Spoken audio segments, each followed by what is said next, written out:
បងស្រីស្អាតមានរឿងអីតើអ្នកត្រូវការជំនួយរបស់ខ្ញុំទេខ្ញុំក្តៅពេក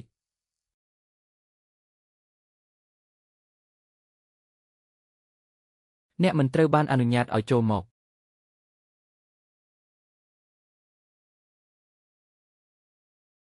ហេតុអ្វីបានជាអ្នកញឹមដាក់ខ្ញុំគ្មានការសើចទេខ្ញុំធ្ងោកតើខ្ញុំមានផលប៉ះពាល់សម្លេងន័យណាខ្ញុំបរិសុទ្ធណាស់មែនទេអ្នកមិនត្រូវបានអនុញ្ញាតឲ្យមើលមកខ្ញុំបែបនេះទេតើអ្នកចង់ថើបខ្ញុំទេខ្ញុំប្រសិនបើអ្នកហ៊ានថើបខ្ញុំនឹងសម្លាប់អ្នកស្ត្រីវ័យក្មេងតើអ្នកកំពុងនិយាយអំពីអ្វីទេខ្ញុំមិនអាចទ្រាំបានទៀតទេថើបខ្ញុំឲ្យលឿនហាមថើបសម្លាប់អ្នកក្នុងស្រុកខ្ញុំនឹងសម្លាប់អ្នកនៅក្នុងស្រុកតើក្នុងស្រុកជាអ្វីតើកន្លែងបរទេសអ្វីអ្នកស្រុកចង់សម្លាប់ជនបរទេសខ្ញុំមិនយកទេខ្ញុំមិនយកទេ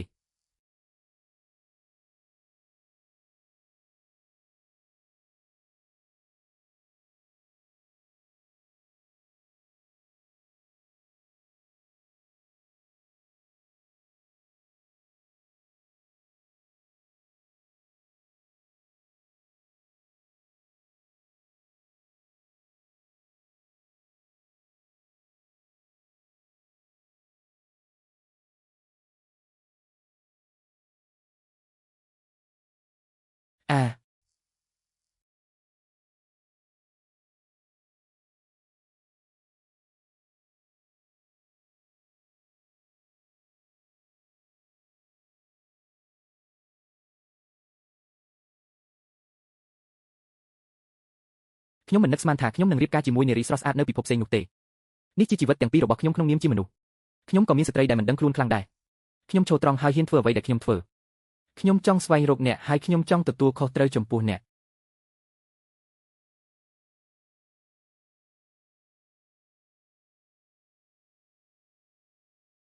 ព្រះចៅអធិរាជនៃរាជវង្សយ៉ាវទទួលយកបញ្ហានៃភាពគ្មានកំហុសរាប់សតវត្សខ្ញុំប្រហែលជាគិតថាខ្ញុំត្រូវបានក្មេងពាលម្នាក់នោះបោកប្រាស់ខ្ញុំនឹងមិនដែលអត់អន់ឡើយ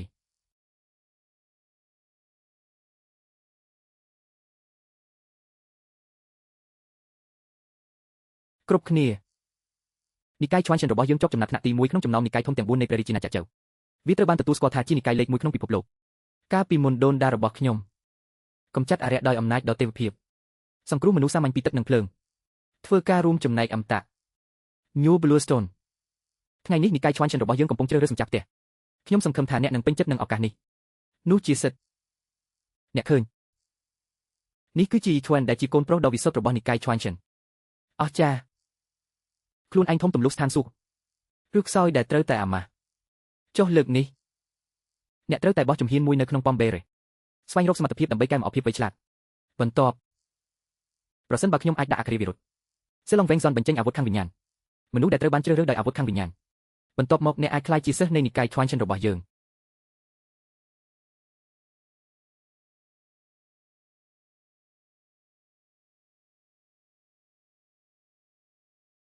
នាគទាំង4រូបរួមគ្នា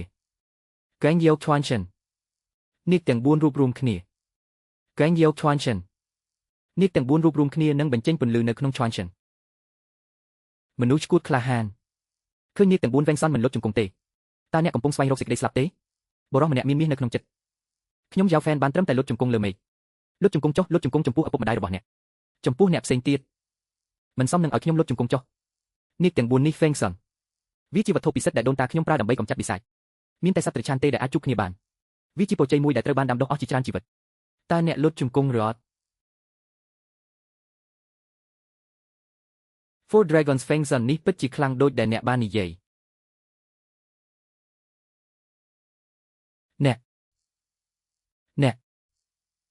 អ្នកកំពុងតែស្វែងរកសេចក្តីស្លាប់តើអ្នកហ៊ានបំផ្លាញសារីរិកធាតុដ៏ពិសិដ្ឋរបស់និកាយយើងយ៉ាងណាម្ដងម្កាលអ្នកហ៊ានបំផ្លាញវត្ថុស័ក្តិសិទ្ធិនៃនិកាយយើងដែលជាឧក្រិដ្ឋកម្មមិនអាចលើកលែងទោសបានខ្ញុំគិតថាខ្ញុំជាអ្នកណាសូរ៉ាមានឈាមនិងកម្លាំងច្រើនប៉ុន្តែគាត់ជាអ្នកចាញ់ដែលមិនមានសូម្បីតែយុខាងវិញ្ញាណ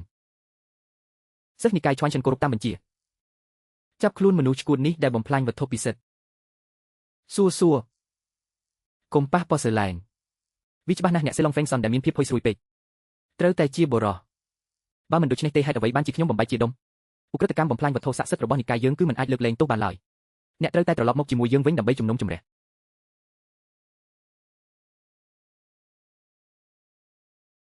ហេតុអ្វីក៏ល្អបែបនេះទៀត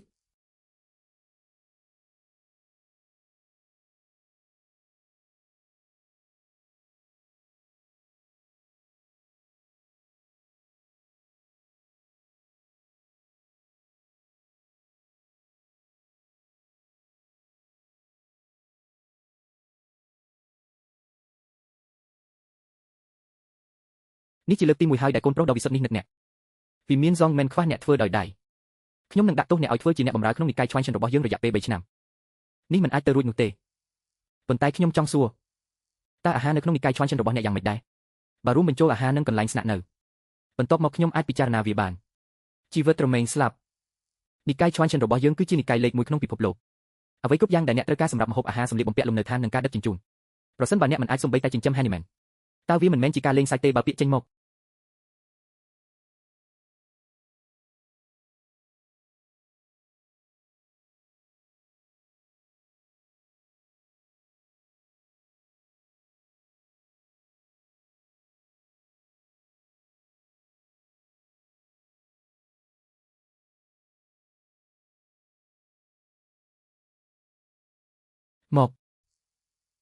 ខ្ញុំ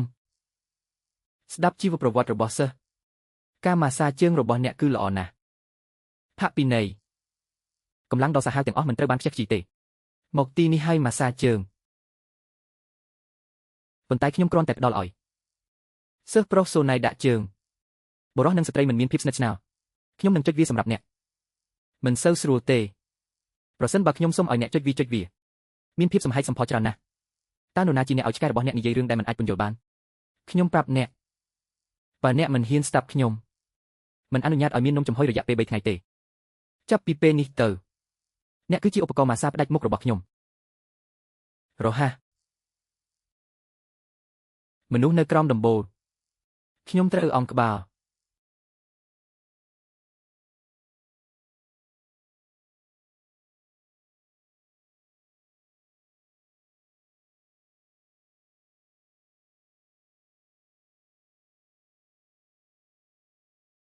ដូច្នេះមានផាសុកភាព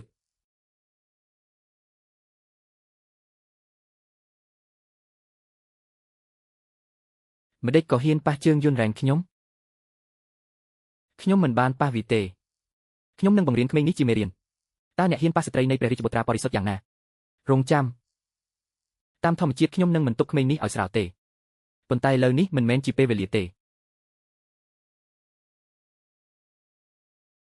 បុរសម្នាក់នេះជាមនុស្សមានគុណធម៌ដ៏អស្ចារ្យគាត់នឹងជាប់គុកឆាប់នេះសូមឲ្យគាត់រស់នៅមួយថ្ងៃទៀតតា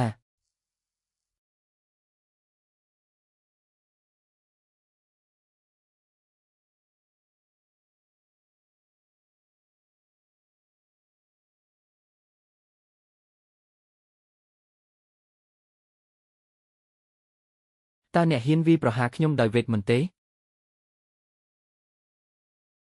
ហេតុអ្វីបានជាវារឹងដូចថ្មល្អមិនហ៊ានលួចមើលខ្ញុំអ្នកមិនត្រូវបានអនុញ្ញាតឲ្យញ៉ាំនៅយប់នេះទេហាមអាហាររយៈពេល3ថ្ងៃសម្លៀកបំពាក់ផ្សេងនេះគឺពោពេញទៅដោយភាពរស់រវើកនិងឈាមសមាភារៈឱសថដែលអាចប្រើដើម្បីធ្វើថ្នាំវេទមន្តត្រីជួយខ្ញុំទទួលបានវាសួរចម្លើយស្មៅធម្មជាតិភាពវឹកវរថេងលែនលេឡាប់បេះដូងទ្រព្យសម្បត្តិដ៏អស្ចារ្យទាំងនេះវាត្រូវចំណាយពេលច្រើនដើម្បីយកវាមកខ្ញុំអ្វីក៏ដោយអាចបង្កើនអំណាចរបស់អ្នកអនុវត្តបានយ៉ាងច្រើនរ៉ាវហ្វែនអាចក្លាយជាអាហារបំពន់សម្រាប់ការដាំដុះរបស់កូនប្រុសខ្ញុំវាជាការរីករាយរបស់អ្នកប្រញាប់ឡើងចាប់ពីពេលនេះទៅអ្នកគ្រាន់តែនៅក្នុងបន្ទប់ងឹតតូចមួយនេះហាមចេញក្រៅ3ថ្ងៃបើមិនដូច្នេះទេចូលចុះទៅភ្នំឲ្យលឿនចាំតែឃ្លានស្លាប់មិនដូច្នោះទេព្រឹកទីចាយហ្វាងខ្ញុំទើបតែកណ្ដាស់អ្វីដែលត្រូវនិយាយ តើមាននរណាយកអាហារមកឲ្យខ្ញុំឆាប់ទេទៅឋាននរកអ្នក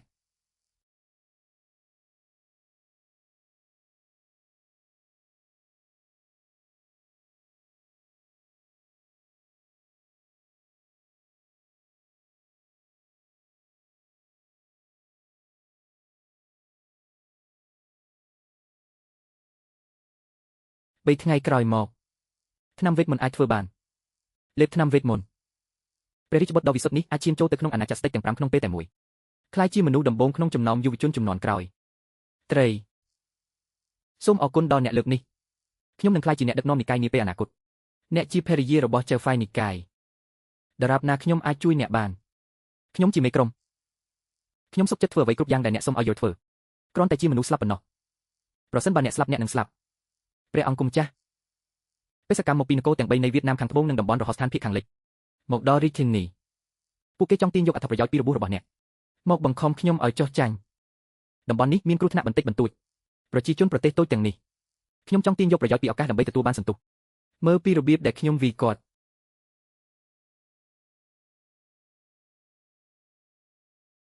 ប្រពៃណីមាត់ក្នុងស្រុក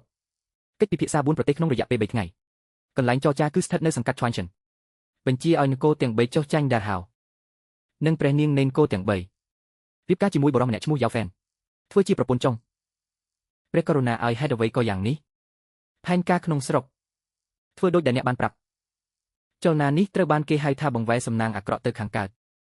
វាពិតជាអស្ចារ្យណាស់លើសពីនេះទៀតប្រគល់វាទៅនិកាយ Chuan Chen ម្ដងទៀតក្រឹតឲ្យបន្ទាប់សេវាកុសលរបស់និកាយ Chuan Chen ក្នុងការទប់ទល់នឹងអារក្សនៅថ្ងៃនោះរបួសធ្ងន់ធ្ងរក្នុងតំបន់សន្យា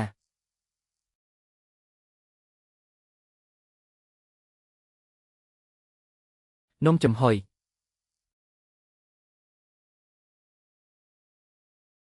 តើអ្នកកំពុងធ្វើអ្វីអ្នកណាប្រាប់អ្នកឲ្យញ៉ាំនំដុតទាំងអស់ហ្វេងឈិនមានផ្ទៃពោះខ្លាំងព្រះចៅអធិរាជបានចេញព្រះរាជក្រឹត្យមួយដែលនិយាយថានិកាយ Chuan Chen ក្រុងនឹងប្រយុទ្ធប្រឆាំងនឹងព្រះម្ចាស់បិសាចនាពេលថ្មីនេះសមិទ្ធផលដ៏អស្ចារ្យក្លាហាននិងគ្មានការភ័យខ្លាចធ្វើជាគំរូសម្រាប់ពិភពលោកហើយគ្រប់គ្នានឹងទទួលបានរង្វាន់ខ្ញុំសង្ឃឹមថានិកាយ Chuan Chen នឹងបន្តអភិវឌ្ឍចូលរួមចំណែកថ្មីដើម្បីការពារប្រជាជនសាមញ្ញសូមអរគុណចំពោះការដឹងគុណរបស់អ្នក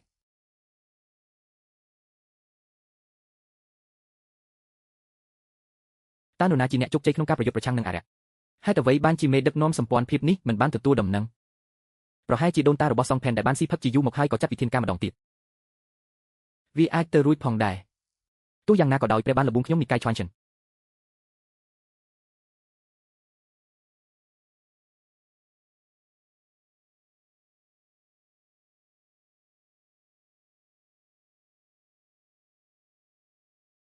អានំចំហុយរបស់ខ្ញុំអ្នកត្រាំក្នុងធុងថ្នាំ3ថ្ងៃហើយមិនស្លាប់តើថ្នាំរបស់ខ្ញុំនៅណាចុះទ្រព្យសម្បត្តិដ៏អស្ចារ្យទាំងនោះវិញពិតណាស់គាត់ត្រូវបានខ្ញុំស្រូបយកប៉ុន្តែថ្នាំទាំងនោះល្អណាស់ខ្ញុំមានអារម្មណ៍ល្អណាស់ឥឡូវនេះបន្ទាប់ពីស្រូបវារួចហើយខ្ញុំមានអារម្មណ៍ខឹងខ្លាំងណាស់បន្ទាប់ពីញ៉ាំប៉ុន្តែខ្ញុំគ្រាន់តែមិនឃ្លានពេកមិនល្អដូចតុកដារបស់ខ្ញុំទេមិនឃ្លានអ្នកបានប្រាប់ខ្ញុំថាកុំឃ្លានខ្ញុំមានទេពកោសល្យជាច្រើនខ្ញុំថែមទាំងសម្រាប់អ្នកទៀតផងអូខេគ្រាន់តែជាអ្នកប្រើដៃតិចតួចបើអ្នកធ្វើខុសនិកាយនឹងដោះស្រាយតាមច្បាប់របស់និកាយកូនដ៏វិសុទ្ធឲ្យតើធ្វើដូចម្ដេចនឹងបន្ទាបខ្លួនការចែកចង់ជាមួយអ្នកធ្វើដោយដៃតើពាក្យបែបណាតើគាត់បានធ្វើកំហុសអ្វីគាត់បានញ៉ាំនំចំហុយនៅក្នុងផ្ទះបាយដោយសម្ងាត់មិនសមហេតុផលមិនហ៊ានញ៉ាំនំបញ្ចុកដោយសម្ងាត់សិស្សបែបនេះនឹងត្រូវបណ្តេញចេញភ្លាមចុះពីលើភ្នំទេខ្ញុំមិនញ៉ាំនំចំហុយប៉ុន្មានទេនិកាយធំជាងគេរបស់អ្នកមិនគួរបែបនេះទេមែនទេនំចំហុយពីរបីប្រធាននិកាយ Chuan Chen ប្រជាជនខេង Chuan Chen ព្រះរាជបញ្ជាផ្ទាល់មាត់3ថ្ងៃក្រោយមកធ្វើកិច្ចចរចា4ប្រទេសបងប្រុសម្ចាស់ផ្ទះមានទីតាំងនៅ Chuan Chen របស់អ្នកវានិយាយអំពីលំដាប់នៃពិភពលោកត្រូវប្រកាសថាយកចិត្តទុកដាក់សន្យាមិនគួរឲ្យជឿកិច្ចពិភាក្សា4ប្រទេសធ្វើជាម្ចាស់ផ្ទះដោយ Chuan Chen Sect បន្ទាប់មកខ្ញុំនិកាយ Chuan Chen ដើម្បីក្លាយជាមនុស្សល្បីល្បាញទូទាំងពិភពលោកអាចមើលឃើញដោយភាពរុងរឿងរបស់អ្នកសារៈសំខាន់ដែលអ្នកភ្ជាប់ជាមួយនិកាយ Chuan Chen របស់យើងឲ្យក៏គឺខ្លាំងនិកាយ Chuan Chen ដ៏អស្ចារ្យលើសពីនេះទៀតការណែនាំពិសេសរបស់ព្រះអង្គ Yao Fan ដែលជាសិស្សនៃនិកាយ Chuan Chen ត្រូវតែចូលរួមតើ Yao Fan ជានរណាហេតុអ្វីបានជាខ្ញុំមិនដែលឮវាទើបតែពេលនេះ Thong Mental ត្រូវបានជន់ដៃដល់ចាប់រំលោភ ខ្ញុំមិនដឹងថាហេតុអ្វីបានជាព្រះអង្គត្រូវឲ្យអ្នកបម្រើខាងក្រៅធ្វើដូច្នេះទេខ្ញុំខ្លាចថានេះជាការអាម៉ាស់ដល់ប្រទេសដ៏អស្ចារ្យពិតមាត់ការរៀបចំរបស់ព្រះករុណាតើអ្នកអាចទីដោយរបៀបណានិយាយឲ្យខ្លីរ៉ាវហ្វែនត្រូវតែនៅទីនោះប្រសិនបើមានការបាត់បង់ខ្ញុំខ្លាចថាអ្នកនឹងក្លាយជាអ្នកដឹកនាំនិកាយអស់មួយជីវិតទៅយ៉ាងលឿនប្រញាប់រកឃើញបុរសឈ្មោះយ៉ាវហ្វែនសម្រាប់ជាមេក្រុមនេះសូមក្រឡេកមើលអ្នកត្រូវការកាក់ស្ពាន់តែ10ប៉ុណ្ណោះដើម្បីចូលរួមក្នុងការប្រកួតទីងព្រ័ត្រប្រសិនបើខ្ញុំអាចឈ្នះប្រវត្តិសាស្ត្រជុំវិញខ្ញុំត្រឡប់បន្ទះស្ពាន់អ្នកអាចញ៉ាំនំនេះនៅពេលណាក៏បានដែលអ្នកចូលចិត្តខ្ញុំនឹងផ្ដល់ឲ្យអ្នកនៅមុខមាសបន្ថែមមួយជាអំណោយសូមអញ្ជើញមកចុះឈ្មោះតើខ្ញុំអាចសាកល្បងបានទេមើលគាត់ចានស្ពាន់10តើចៅហ្វាយអាចឲ្យវាមកខ្ញុំបានទេបន្ទាប់ពីប្រៀបធៀបវាគ្មានលុយទេបុរសម្នាក់នេះគ្មានលុយហើយនៅតែចង់ទិញនំចំហុយអ្នកក្រណាស់ហើយអ្នកនៅតែចង់ប្រកួតប្រជែង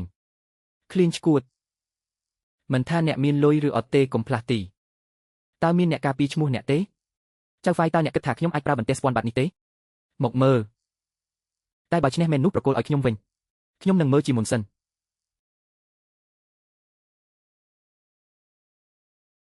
យោព្រមមានមនុស្សល្ងងច្រើនណាស់ភាពយន្តមិនគ្រប់គ្រាន់ទេស៊ីសៀវជាងអតីតកាល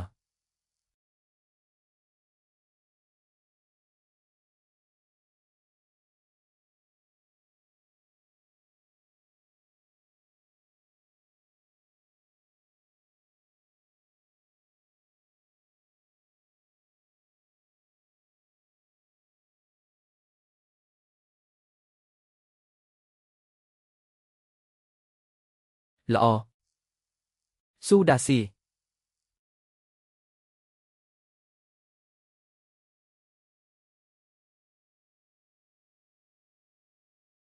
ទៅ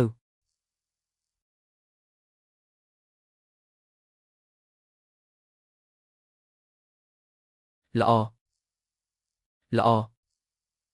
3ក្នុងចំណោម5ទៅ5ក្នុង7ប្រកួតបាត់ឡើង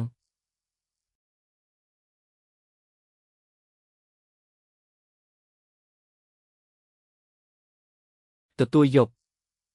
តើមានរឿងអ្វីកើតឡើងចំពោះក្មេងនេះនេះគឺជាមនុស្សម្នាក់ប៉ុន្តែមានមនុស្ស8នាក់ដូច្នេះងាយស្រួលបុរសម្នាក់នេះត្រូវតែជាមនុស្សឆោតល្មមកុំឡើងទៅកុំឲ្យគាត់រត់ចេញកុំរត់ព័ទ្ធជុំវិញគាត់នៅទីនោះឈប់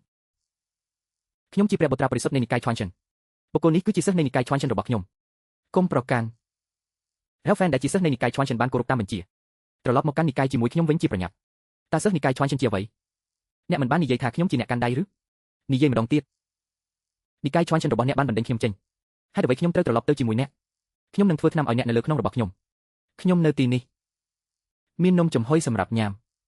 ខ្ញុំនឹងមិនត្រឡប់មកវិញទេល្អសម្រាប់អ្នកផ្ទាល់មិនហ៊ាននិយាយថ្នាំមកខ្ញុំមានទេពកោសល្យជាច្រើនខ្ញុំមិនទាន់បានកាន់នាវាសម្រាប់អ្នកនៅឡើយទេត្រឹមត្រូវសិស្សនិកាយឈ្វានចិនគោរពតាមបញ្ជាចងគាត់មកខ្ញុំវិញមានអារម្មណ៍ពេញហើយហត់នឿយអ្នកឈប់តើអ្នកអាចប្រព្រឹត្តចំពោះមនុស្សបែបនេះដោយរបៀបណាព្រះអង្គគុំម្ចាស់យ៉ាវពួកគេសុទ្ធតែជាសិស្សរបស់ខ្ញុំដែលល្ងងខ្លៅមនុស្សពេញវ័យតើអ្នកអាចត្រឡប់ទៅនិកាយជាមួយមេដឹកនាំនិកាយនេះបានទេអនុញ្ញាតឲ្យខ្ញុំរៀបចំសម្រាប់វាការធ្វើប្រហែសពីមុនខ្ញុំនឹងមិនត្រឡប់មកវិញទេខ្ញុំនឹងទៅខនឈៀនសងរបស់អ្នកការញ៉ាំនំចំហុយធ្វើឲ្យមានការច្របូកច្របល់ខ្ញុំនឹងត្រឡប់ទៅជាមួយអ្នកបន្ទាប់មកអ្នកត្រូវតែអត់ឃ្លានរហូតដល់ស្លាប់ការត្រឡប់ទៅកាន់និកាយលើកនេះខ្ញុំសន្យាថានឹងផ្ដល់ឲ្យអ្នកនៅផ្ទះឯករាជ្យមួយបរិភោគនិងថែរក្សាទ្រព្យសម្បត្តិរបស់អ្នកប្រសិនបើមនុស្សពេញវ័យមិនទាន់រៀបការខ្ញុំគឺវែងយ៉ាងជាសិស្សស្រីឥស្សរជននៃនិកាយខ្វានចិនខ្ញុំក៏អាចធ្វើការសម្រេចចិត្តបានដែររៀបការជាមួយមនុស្សពេញវ័យមិនខ្វល់សម្រាប់ជាប្រយោជន៍នៃភាពស្មោះត្រង់របស់អ្នកបន្ទាប់មកខ្ញុំនឹងត្រឡប់ទៅជាមួយអ្នកប៉ុន្តែសូមឲ្យខ្ញុំនិយាយវាជាមុនមែនចូលត្រូវការថែរក្សាកំណប់ហើយមិនអាចរៀបការម្ដងទៀតបានទេប្រកាសជាប្រកាសទៅកិច្ចពិភាក្សា4ប្រទេសនឹងធ្វើឡើងនៅថ្ងៃនេះសិស្សទាំងឡាយសូមប្រុងប្រយ័ត្នអ្នកណាហ៊ានធ្វើខុសកុំបន្ទោសខ្ញុំថាមនុស្សគ្មានបេះដូងតើយ៉ាវហ្វែនណេណាឈប់អ្នកជាអ្នកលួចនំចំហុយតើអ្នកចង់ឆ្លៀតឱកាសនេះលួចចូលកន្លែងគេលួចអ្វីចេញឥឡូវនេះយោពមខ្ញុំមិនដឹងថាទឹកមាត់មួយណាដែលឆ្កេងនេះឲ្យគាត់ចូលមុនចង់ដឹងថាគាត់មានអាយុប៉ុន្មានក្នុងនាមជាអ្នកកាន់ដៃតើអ្នកជាលោកយ៉ាវហ្វែននិងលោកយ៉ាវទេព្រះចៅអធិរាជបានបញ្ជាឲ្យចាប់យ៉ាវជាពិសេសលោកយ៉ាវសូមអង្គុយចុះ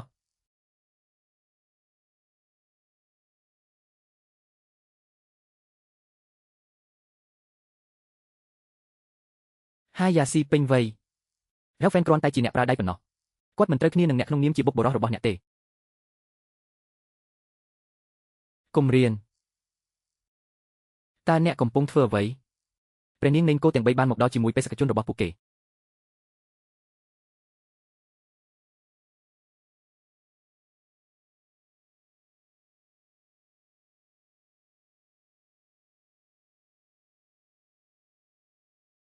ស្វាគមន៍ ខ្ញុំលីនស៊ីជាអង្គរៈទី1ដែលអង្គុយនៅមុខព្រះនាងម្ចាស់ក្ត្រី ក្នុងនាមព្រះមហាក្សត្រខ្ញុំសូមស្វាគមន៍ចំពោះការមកដល់របស់បេសកជនមកពីប្រទេសផ្សេង បេសកជនមកពីគោទាំង3បានមកទស្សនារដ្ឋដ៏អស្ចារ្យរបស់យើង គិតទីយូរណាស់ មិនអីទេកុំប្រាប់ខ្ញុំថាតើអ្នកមានរបស់ទាំងនេះឬអត់ ក្មួយប្រុសខ្ញុំមិនចូលចិត្តវានៅជុំវិញគុំពោតទេ នគរទាំង3របស់យើងនៅទីនេះ វាជាការទទួលយកការចុះចាញ់នៃនគរចូលរបស់អ្នក វាកើតឡើងខ្លាំងណាស់ដែលខ្ញុំមិនចូលចិត្តធ្វើផ្លូវវាងផងដែរ មិនត្រឹមតែរដ្ឋធំមិនចុះចាញ់ទេ ព្រះករុណាក៏បញ្ជាឲ្យអ្នកនឹងប្រទេស3ទៀតទៅចុះចាញ់រដ្ឋដ៏អស្ចារ្យរបស់យើង និងព្រះនាងទាំង3 ខ្ញុំក៏ចង់រៀបការជាមួយលោក Yao Fan ដែរ ត្រូវមានចិត្តរឹងរូស Yao Fan អត់ទេបង អ៊ូតកុំយកខ្ញុំទៅជាមួយ តើខ្ញុំអាចរៀបការជាមួយព្រះនាងនៃគោទាំង3បានដោយរបៀបណា តើ Yao Fan ទៅជាយ៉ាងណា តើអ្នកមានលក្ខណៈសម្បត្តិអ្វីខ្លះដើម្បីរៀបការជាមួយយើង រាជវង្សឆៅពិតជាចង់ស្លាប់ ព្រះចៅអធិរាជបានរងរបួសយ៉ាងធ្ងន់ធ្ងរ បុគ្គលិកជននៃនិកាយ Quan Shen បានទទួលមរណភាពយូរមកហើយ តើរាជវង្សជើទទួលបានទំនុកចិត្តពីណា បង្កាប់ប្រទេសយើងទាំង3ក្នុងពេលតែមួយ មានអ្វីមួយបានកើតឡើងចំពោះអារក្សនៅពេលនេះ ព្រះនាងម្ចាស់ក្សត្រីទ្រង់មិនស្ទាក់ស្ទើរក្នុងការឈឺចាប់ បណ្ដេញអារក្សចេញ កំណត់មិនបង្ហាញការកេងប្រវ័ញ្ចយោធា សង្គ្រោះមនុស្សសាមញ្ញពីទឹកនិងភ្លើង អ្នកនៅតែអាចអង្គុយនៅទីនេះហើយនិយាយបានត្រឹមត្រូវ ការពឹងលើព្រះពររបស់ព្រះអង្គគឺជារឿងមិនសមហេតុផល វាច្បាស់ណាស់ថាយើងជាគោទាំង3កំពុងប្រយុទ្ធដើម្បីឈាម កំចាត់ស្ដេចប៊ីសាយ ចិត្តណារបស់អធិរាជមិនមានឥទ្ធិពលទេ គាត់ពិតជាមានចិត្តចង់សុំអន្ទាន មិនអីទេឈប់ប្រកែកទៀត ពេលនេះលោតលេងបាននិយាយអំពី Yao Fan ព្រះនាងនេះចង់ឃើញវាជាមុន តើ Yao Fan ជានរណា វាស័ក្តិសមសម្រាប់ការកោតសរសើររបស់អធិរាជ លោក Yao Fan លោក Yao ខ្ញុំនៅទីនេះ តើមានអ្វីកើតឡើង បន្ធូរផាកពិន័យ បងប្រុស2នាក់កំពុងជួយខ្ញុំ ធ្វើចូលនេសាច់ដុំរបស់អ្នក Sex Master តើអ្នកចង់សាកល្បងទេ នេះគឺជាវិធីសាស្ត្រសម្ងាត់តែមួយគត់របស់និកាយ Quan Shen របស់យើង ខ្ញុំនឹងមិនព្យាយាមទេ មហាក្សត្រធ្វើបាបមនុស្សខ្លាំងពេក អ្នកពិតជាអនុញ្ញាតឲ្យយើងរៀបការជាមួយសម្រាមបែបនេះ ក្រឡេកមើលចង្កេះគាត់ច្បាស់ជាអ្នកប្រើដៃ ព្រះចៅអធិរាជចង់ទាញយកប្រយោជន៍ពីរឿងនេះ ចិត្តណាបង្អាប់ប្រទេសយើងទាំង3 មេដាយនេះ មិនមានអរនៅក្នុងខ្លួនរបស់ខ្ញុំទេ ជីវិតរមែងអាចរៀបការជាមួយព្រះនាងនៃគោទាំង3 នៅតែចង់ជំពាក់ ហើយខ្ញុំមិនបានរញ៉េញ៉ៃជាមួយអ្នកទេ ហើយអ្វីបានជាអ្នកទាំង3និយាយបែបនេះដាក់ខ្ញុំ វេទមន្ត ហើយអ្វីបានជាក្មេងស្រីមកពីតំបន់ភាគខាងលិចមើលទៅដូចផ្កានីតិក្រដៅ ចុះតើអ្នកមានគុណធម៌និងសមត្ថភាពអ្វី តើយើងអាចរៀបការជាមួយអ្នកស្គាល់គ្នាដ៏ល្អឥតខ្ចោះ3នាក់ក្នុងពេលតែមួយជាស្រីស្នំដោយរបៀបណា ខ្ញុំមិនចាប់អារម្មណ៍អ្នកទាំង3ដើម្បីចាប់ផ្ដើមជាមួយទេ ចុះហេតុអ្វីបានជាអ្នកនៅទីនេះ មេក្រុមរបស់យើងបាននិយាយ ដរាបណាខ្ញុំបង្ហាញ Mental Gamble ហើយជួយរកប្រពន្ធផង នោះហើយជាស្ត្រី Asho តើស្ត្រីនេះជាអ្វី មេក្រុមនិយាយបែបនេះដើម្បីលួងលោមអ្នកឲ្យត្រឡប់មកវិញ ខ្ញុំប្រាប់អ្នក ខ្ញុំវែងយន់នឹងរៀបការជាមួយតែបងប្រុសដែលមានទេពកោសល្យក្នុងចិត្តខ្ញុំ Chiao Chuan Kwan សម្រាប់អ្នក លេីធុតចង់ញ៉ាំសាច់ស្វា មិនអាចទៅរួច យោពម យ៉ាងណាក៏ដោយខ្ញុំស្រឡាញ់សាច់ស្វារបស់អ្នកណាស់ Ben Toad បងប្អូនទី1និងទី2មិនចាប់អារម្មណ៍ទេ ចុះបងប្អូនស្រីទាំង3 ពិតជាល្អណាស់ ដោយស្ទាក់ស្ទើរ ស័ក្តិសមនឹងខ្ញុំ ប្រសិនបើអ្នកទូចចង់រៀបការ បន្ទាប់មកខ្ញុំនឹងទទួលយកដោយស្ទាក់ស្ទើរ ពូ អ្នកផងដែរ ជើហ្វាន អ្នកបានបង្កបញ្ហាយ៉ាងខ្លាំងដល់និកាយ ហើយអ្វីបានជាអ្នកមិនលុតជង្គង់សុំទោស ព្រះនាងដ៏ថ្លៃថ្លានៃគោទាំង3 តាមពិតអ្នកអាចបង្កហេតុ ខ្ញុំបាននិយាយថាយីសេងសេ តើអ្នកនៅខាងណា ព្រះនាង3អង្គបានរៀបការជាមួយខ្ញុំ គាត់គឺជាកូនប្រសារម្នាក់របស់ដៃហៅ អ្នកពិតជាបាននិយាយសម្រាប់ព្រះនាងនៃគោទាំង3 តើអ្នកមិនអាចយកយកបានទេ អ្នក ដោយសារអ្នកសួរព្រះហឫទ័យរបស់ព្រះអង្គច្រើនណាស់ បន្ទាប់មកខ្ញុំក៏អាចប្រាប់អ្នកពីការពិតដែរ ដែលយ៉ាវអាចកម្ចាត់ Demon Lord និងជួយសង្គ្រោះពិភពលោក គឺលោកយ៉ាវដែលបានចាត់វិធានការ នោះនាំទៅដល់ការបរាជ័យរបស់ Demon Lord តើវាអាចទៅរួចដោយរបៀបណា ប្រសិនបើគាត់ពិតជាមានសមត្ថភាពនេះ តើអ្នកអាចមានឆន្ទៈក្នុងនិកាយ Quan Shen របស់ខ្ញុំដោយរបៀបណា ធ្វើជាអ្នកធ្វើដោយដៃ ព្រះរាជបុត្រដ៏បរិសុទ្ធនេះបានស៊ើបអង្កេតបុគ្គលនេះរួចហើយ គាត់គ្រាន់តែជាកាកសំណល់ដែលគ្មានឫសខាងវិញ្ញាណ ព័ត៌មានត្រូវតែខុស នេះជាព្រះរាជក្រឹត្យរបស់ព្រះអង្គម្ចាស់ជៅ វាត្រូវតែធ្វើឲ្យប្រទេសទាំង3របស់យើងអាម៉ាស់មុខ ជឿមិនជឿ ប្រសិនបើអ្នកទូចឲ្យនិយាយវា ប្រសិនបើបុរសចំណាស់ដែលផ្ទុះនោះគឺ Demon Lord បន្ទាប់មកខ្ញុំបានវាគាត់ចេញ អ្នកកំពុងនិយាយមិនសមហេតុសមផល ថ្ងៃនោះត្រូវតែជាថ្ងៃកំណើតរបស់បុព្វបុរសនៃនិកាយ Quan Shen បង្ក្រាបស្ដេចបិសាចអ្នកណាបង្កើតព្រះអម្ចាស់អ្នកនោះនឹងបានជាអ្នកមានកុសលដែលព្រះមហាក្សត្រនឹងប្រទានរង្វាន់នេះជាអន្ទានរបស់និកាយ Chuanchen ខ្ញុំគាត់គឺជាកូនប្រុសដ៏បរិសុទ្ធនៃនិកាយ Chuanchen តាមព្រះហឫទ័យរបស់ព្រះអង្គព្រះនាង3អង្គអ្នកគួរតែរៀបការជាមួយខ្ញុំរៀបការជាមួយអ្នកតើអ្នកជាខ្ទឹមបារាំងប្រភេទណាព្រះចៅអធិរាជនេះគាត់ច្បាស់ជាឈួតបន្ទាប់ពីរងរបួសឈួតបន្ទាប់ពីឈ្នះឬចាញ់តើអ្នកអាចចេញក្រឹតគួរឲ្យអស់សំណើចបែបនេះដោយរបៀបណាប្រភេទនៃការខ្ជិះខ្ជាយ Handyman តើវាអាចស័ក្តិសមនឹងឈានយកខាងជើងរបស់ខ្ញុំដោយរបៀបណាខ្ញុំគ្រាន់តែចង់ញ៉ាំយ៉ាងស្រួលនៅក្នុងនិកាយ Chuanchen តើព្រះនាងនេះជានរណាហេតុអ្វីបានជាអ្នកជីកកាយធំយ៉ាងនេះឲ្យខ្ញុំយល់មិនច្បាស់ប្អូនប្រុសតូចនេះទាំងអ្នកនិយាយការពិតតើមានអ្វីកើតឡើងប្រសិនបើអ្នកពិតជាអារក្សដែលហ៊ានរត់ចេញខ្ញុំ21ម៉ៃតែងតែគោរពវីរបុរសកូនក្រមុំដើម្បីខ្លាយជា21ម៉ៃអ្នកពិតជាមនុស្សដែលខ្ញុំចូលចិត្តវាច្បាស់ណាស់ថា Devon បានបាត់បង់ស្មារតីរបស់គាត់អស់រយៈពេលកន្លះឆ្នាំគ្រាន់តែជាមនុស្សស្លាប់ប៉ុណ្ណោះកាកសំណល់ប្រភេទនេះខ្ញុំចង់រៀបការជាមួយអ្នកខ្ញុំនឹងមិនរៀបការជាមួយអ្នកទេមិនក៏អ្នកកាន់ដៃតូចម្នាក់នេះមិនចាញ់តែមិនលោតក្មេងស្រីនេះមិនដឹងទេប៉ុន្តែគាត់តែងតែធ្វើជាខ្ញុំបម្រើរបស់ខ្ញុំបើអ្នកចង់រៀបការត្រូវសួរខ្ញុំជាមុនសិនទាសករតើឥឡូវជាសម័យណាតើអ្នកនៅតែចង់ធ្វើជាម្ចាស់ទាសករមែនទេខ្ញុំប្រាប់អ្នកប្រសិនបើខ្ញុំមិនបានធ្វើដើម្បីមានអាហារគ្រប់គ្រាន់ខ្ញុំទើបតែយកព្រមធ្វើជាអ្នកថែរក្សារបស់អ្នកខ្ញុំមិនបានរំពឹងថាអ្នកនឹងឈ្មោះយីនឹងសាហាវយ៉ាងនេះទេគាត់ថែមទាំងរុញខ្ញុំចូលក្នុងធុងថ្នាំដើម្បីធ្វើថ្នាំ Elixir មិនសមហេតុសមផលវាច្បាស់ណាស់អ្នកដែលបានលួចសម្ភារៈ Ost ខ្ញុំបានធ្លាក់ចូលដោយចៃដន្យ Ralphan ប្រលឹងថ្មីចង់បូជានិកាយ Chuanchen ឥតប្រយោជន៍ថ្ងៃនេះខ្ញុំត្រូវលុតជង្គង់ចំពោះព្រះនាងនេនគោទាំង3គ្រាន់តែអ្នកហេតុអ្វីខ្ញុំត្រូវលុតជង្គង់ចុះច្បាប់រាងកាយនៃពិភពលោករបស់អ្នកគឺខុសពីពិភពលោកដែលខ្ញុំមកពីវាងាយស្រួលណាស់ក្នុងការដោះស្រាយជាមួយអ្នកនេះជាការកាត់បន្ថយវិមាត្រកូដកម្មកាត់បន្ថយវិមាត្រតើអ្នកយល់ទេអ្វីទៅជាពិភពលោកនេះពិភពលោកនោះគឺជារឿងមិនសមហេតុផល Ralphan អ្នកគ្រាន់តែជាមនុស្សស្លាប់ប៉ុណ្ណោះការមានឋានៈខ្ពង់ខ្ពស់នៅចំពោះមុខព្រះនាងនៃនគរទាំង3ប្រធានក្រុមនេះមិនអាចទ្រាំទ្របានទៀតទេខ្ញុំនឹងមិនសុំទោសនៅពេលក្រោយទេបើមិនដូច្នេះទេកុំបន្ទោសខ្ញុំថាគ្មានមេត្តាសម្អាតវិផតថស្រមុខរមែងស្លាប់សម្អាតវិផតថ Ralphan មិនអាចសន្មត់បានទេតើអ្នកចង់ធ្វើអ្វីមនាលភិក្ខុទាំងឡាយហៅថាអរិយសេចជីវិតរមែងស្លាប់តែងតែដូចជាស្មៅនឹងស្មៅខ្ញុំចង់មើលថ្ងៃនេះតើអ្នកមានសមត្ថភាពអ្វីខ្លះឆន្ទៈរបស់ព្រះនាងប្រសិនបើអ្នកហ៊ានមិនស្ដាប់បង្គាប់ការបង្ក្រាបភ្លាម Asho អ្នកមិនដឹងអំពីអំណាចនិងឋានៈរបស់នគរទាំង3ទេចុះមកទីនេះលឿនវាមិនសំខាន់ទេប្រសិនបើអ្នកមិនចង់បានជីវិតរបស់អ្នកប៉ុន្តែកុំពាក់ព័ន្ធនឹងនិកាយ Chuanchen របស់យើងអស់សង្ឃឹមគ្រាន់តែពឹងផ្អែកលើកម្លាំងផ្ទាល់ខ្លួនរបស់អ្នកនៅតែចង់ឲ្យនគរទាំង3ចុះចាញ់ចង់រៀបការជាមួយយើងដំបូងយើងត្រូវសួរថាតើយើងយល់ព្រមជាមួយដាវនៅក្នុងដៃរបស់យើងឬព្រះនាង3អង្គ Ralphan នេះក្លាហានណាស់ការប្រមាថព្រះនាងទាំង3យ៉ាងដូចនេះមិនចាំបាច់អ្នកទាំង3ធ្វើវាទេនិកាយ Chuanchen របស់ខ្ញុំមានច្បាប់ផ្ទាល់ខ្លួន Suzerain មនុស្សពេញវ័យយោងតាមច្បាប់ក្មេងប្រុសនេះគួរតែរត់ចូលទៅក្នុង Shachente រាងកាយនឹងការស្លាប់ Shachente តើអ្នកមិនមានន័យទេវេទិកាជុំនោះនៅជាប់ច្រាំងថ្មភ្នំអណ្ដើកខ្ញុំបានជន់ឈ្លីវាជាបំណែកដោយចៃដន្យអំឡុងពេលប្រយុទ្ធនៅជ្រលងអណ្ដើកអ្នកដែលជាមនុស្សស្លាប់ពិតជាមិនដឹងថាមេខ្ពស់ប៉ុណ្ណាហើយខ្ពស់ប៉ុណ្ណាទេពេញដោយការមិនសមហេតុផលវេទិកាអមតៈគុជនោះគឺជាក្រឹតរបស់ព្រះសម្រាប់មនុស្សធម្មតារាប់មិនអស់មាននៅជ្រលងអណ្ដើកអស់រាប់ម៉ឺនឆ្នាំវាពិតជាមិនសមហេតុសមផលដែលអ្នកបានឈានជើងលើវេទិកាអមតៈគុជមិនអីទេខ្ញុំមិនចង់និយាយកុហកអ្នកទេអានសិស្សហើយស្ដាប់បង្គាប់កាសែតមិនល្អទេវេទិកាកណ្ដាលគុជតើមានអ្វីកើតឡើងចំពោះ Pure Center Platform និយាយឲ្យលឿនតារាងកណ្ដាលអង្កាំត្រូវបានខូចដូចម្ដេចអ្វីកណ្ដាលនៃគុជខ្ញុំត្រូវបានខូចគាត់បានកំទេចវាសិស្សទាយប្រហែលជាមាននរណាម្នាក់ចុះមកផែនដីដោយស្មោះព្រោះវានៅជិត Pure Center Terrace ស្វែងរកវត្ថុបុរាណងាយរងគ្រោះវត្ថុបុរាណយកវាឡើងយ៉ាងលឿនវត្ថុស្លាប់ងាយរងគ្រោះ Invincible តើនេះមិនមែនជាមុខសុវត្ថិភាពរបស់ខ្ញុំទេកូនល្អដោយការរំពឹងទុកវាមិនដូចការរំពឹងទុកដោយមេបាក់ទេខ្ញុំស្ទើរតែចាញ់កូនអ្នកហើយអ្នកទើបតែឆ្លងកាត់នៅថ្ងៃនោះការប្រយុទ្ធដែលអ្នកបានឃើញគ្រាន់តែសង្ឃឹមថាអ្នកនឹងលុបលុនចំពោះកុសលរបស់ឋានសួគ៌ពណ៌លឿងនេះវាគឺជាពណ៌ដែលអធិរាជយានប្រើតែមួយគត់ក្នុងសម័យបុរាណវាត្រូវតែជាអធិរាជយានមើលងាយខ្ញុំនិកាយ Chuanchen ប្រយុទ្ធប្រឆាំងនឹងអារក្សទុកវត្ថុដ៏កម្រនេះពីជ្រលងភ្នំរ៉ែខ្ញុំគ្រាន់តែនិយាយថាមេដឹកនាំនិកាយរបស់អ្នកមិនដែលឃើញពិភពលោកទេនេះ វាគ្រាន់តែជាមុខសុវត្ថិភាពរបស់ខ្ញុំប៉ុណ្ណោះមេឃនិងផែនដីគឺខ្ពស់រវាងឪពុកនិងកូនមិនបាច់និយាយទេតោះនិយាយគ្នាសិនព្រះរាជបុត្រដ៏បរិសុទ្ធនេះនឹងដាក់ទោសអ្នកឥឡូវនេះព្រះតេជគុណលីន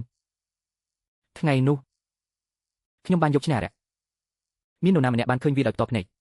បរោះចំណាស់3នាក់មានមួយទៀតស្ត្រីដ៏ស្រស់ស្អាតតើបរោះចំណាស់ណានិងនារីម្នាក់ណាអ្នកនិយាយកាន់តែខ្លាំងវាកាន់តែខឹងសាក់សីរបស់អ្នកអនិច្ចាភាសាមិនស្គាល់ស្មើនឹងទេអ្នកឃើញនេះជាបងស្រីរបស់ក្មេងស្រីនោះត្បូងពេជ្របានចាក់ចេញសម្រាប់ខ្ញុំនេះវាពិតជាត្បូងពេជ្ររបស់ព្រះមហាក្សត្រអ្នកមានត្បូងពេជ្រនេះវាគ្រាន់តែអាចមានន័យថាអ្នកបានជួបព្រះករុណាអ្នកចង់បានន័យថាស្ត្រីវ័យក្មេងនោះ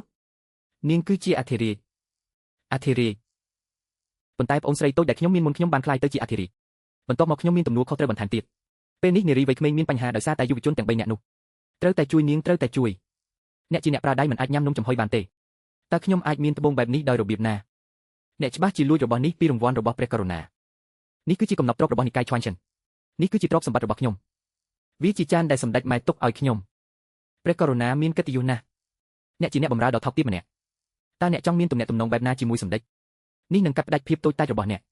ប្រកបណាស់រូបរាងដ៏កាច់សាហាវគឺសង្ហាកណ្ដាប់ដៃអ្នកណាខ្លាំងជាងអ្នកណាមានសិទ្ធិនិយាយមិនមានភស្តុតាងណាមួយត្រូវបានគេយកទេ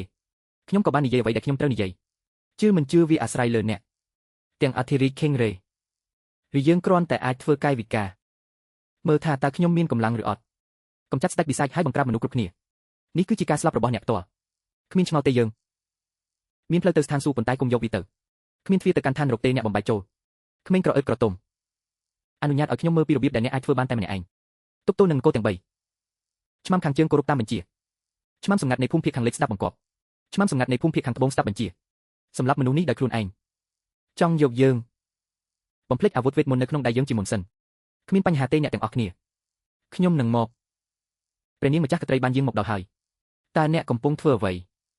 ីសំឡេងរំខានព្រះអង្គម្ចាស់នេះគឺជាយ៉ាវហ្វេនចិត្តណាបង្អាក់កិច្ចចរចា4ប្រទេសបន្ថោកអង្គរទាំង3ម្ដងទៀតមុខដេឆៅបានបាត់បង់ទាំងស្រុងចំពោះគាត់ខ្ញុំត្រៀមដាក់ទោសគាត់ដើម្បីសង្គ្រោះមុខមហាជើអ្នកគួរតែនិយាយអំពីវាដាជើធ្វើម៉េចឲ្យមនុស្សម្នាក់នេះមើលងាយខ្ញុំមនុស្សម្នាក់នេះបានកុហកអំពីការរៀបចំសង្គ្រាមនៅថ្ងៃនោះរួមគ្នាជាមួយព្រះករុណាយើងនឹងប្រយុទ្ធនឹងមាគាត់ក៏បាននិយាយថាគាត់ជាអ្នកដែលកំចាត់ស្ដេចបិសាចការប៉ុនប៉ងខ្វិនទៅទៀត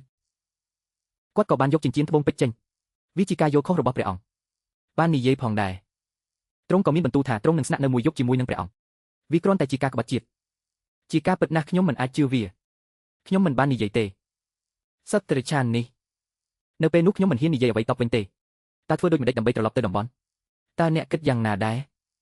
ខ្ញុំក៏សង្ស័យការប្រយុទ្ធរបស់ដេឆៅរបស់ខ្ញុំប្រឆាំងនឹង Demon Lord ដែរហ៊ានប៉ុណ្ណាព្រះករុណាទ្រង់ច្បាំងនឹងមាសង្គ្រោះមនុស្សសាមញ្ញស្គាល់ទូទាំងពិភពលោកខ្ញុំមិននឹកស្មានថាព្រះអង្គអាចរួចផុតពីគ្រោះថ្នាក់ឡើយសូមអបអរសាទរក្នុងរាជវង្សជើដ៏អស្ចារ្យរបស់ខ្ញុំមានតែព្រះអង្គទេដែលទទួលបន្ទុកប្រទេសមានស្ថិរភាពសម្រាប់ភាពអស់កលឹបជានិច្ចចុះបើដេឆៅចូលរួមជីដូនជីតារបស់ខ្ញុំបានកំចាត់អារក្សរបួសធ្ងន់ការចូលរួមចំណែកមកមុនគេការដាំដុះរបស់ព្រះករុណាពិតជាបរិបូរណ៍មែនដំណាក់កាលចុងក្រោយនៃ Five God Realm ការប្រយុទ្ធប្រឆាំងនឹង Demon Lord ក្នុងអាណាចក្រនៃព្រះទាំង5គាត់អាចរត់គេចខ្លួនដោយមិនដឹងខ្លួនខ្ញុំខ្លាចគាត់រត់ចេញដោយគ្មានចំនួនសង្គ្រាមតស៊ូរបស់ព្រះករុណាវាមិនសំខាន់ទេប្រសិនបើអ្នករត់ចេញវាជាការជិះចាប់សម្រាប់ដូនតាយើងនៅតែព្យាបាលសត្វរហូតមកដល់សប្តាហ៍ថ្ងៃនេះ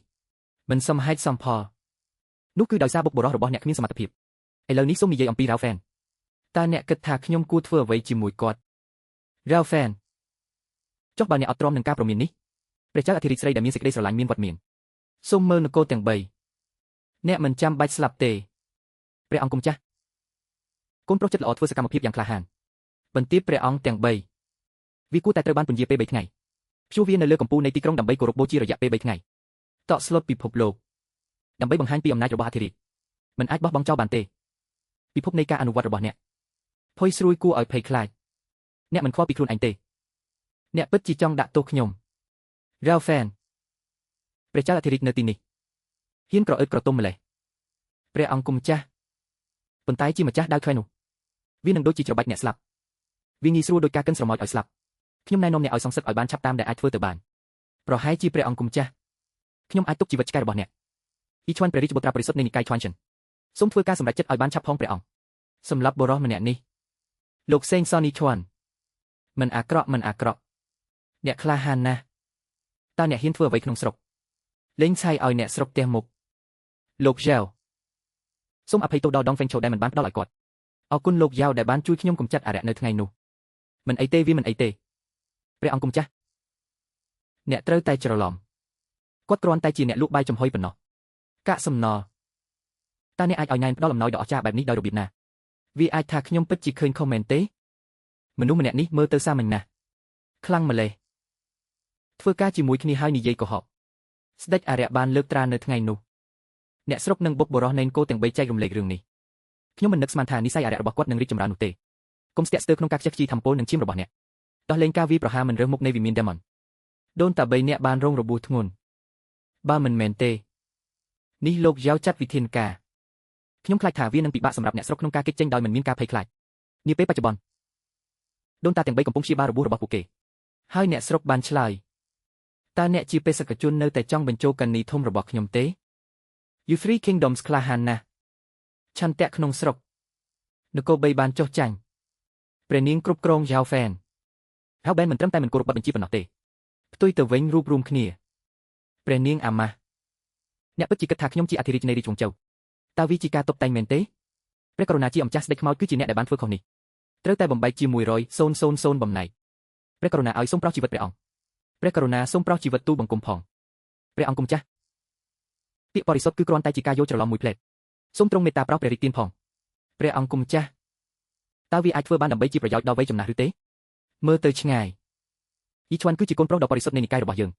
ពួកគេទាំងអស់សុទ្ធតែជាសិស្សនៃរាជវង្សឈីងពួកគេក៏ជាស្ត្រូវក្នុងចំណោមយុវជនជំនាន់ក្រោយផងដែរនៅសល់តែមួយជំហានទៀតប៉ុណ្ណោះក្នុងការចូលដល់នគរទាំង5មុខរបស់អ្នកខេងឈ្វាន់តែងតែវិនិច្ឆ័យស្ថានភាពคล้ายណាស់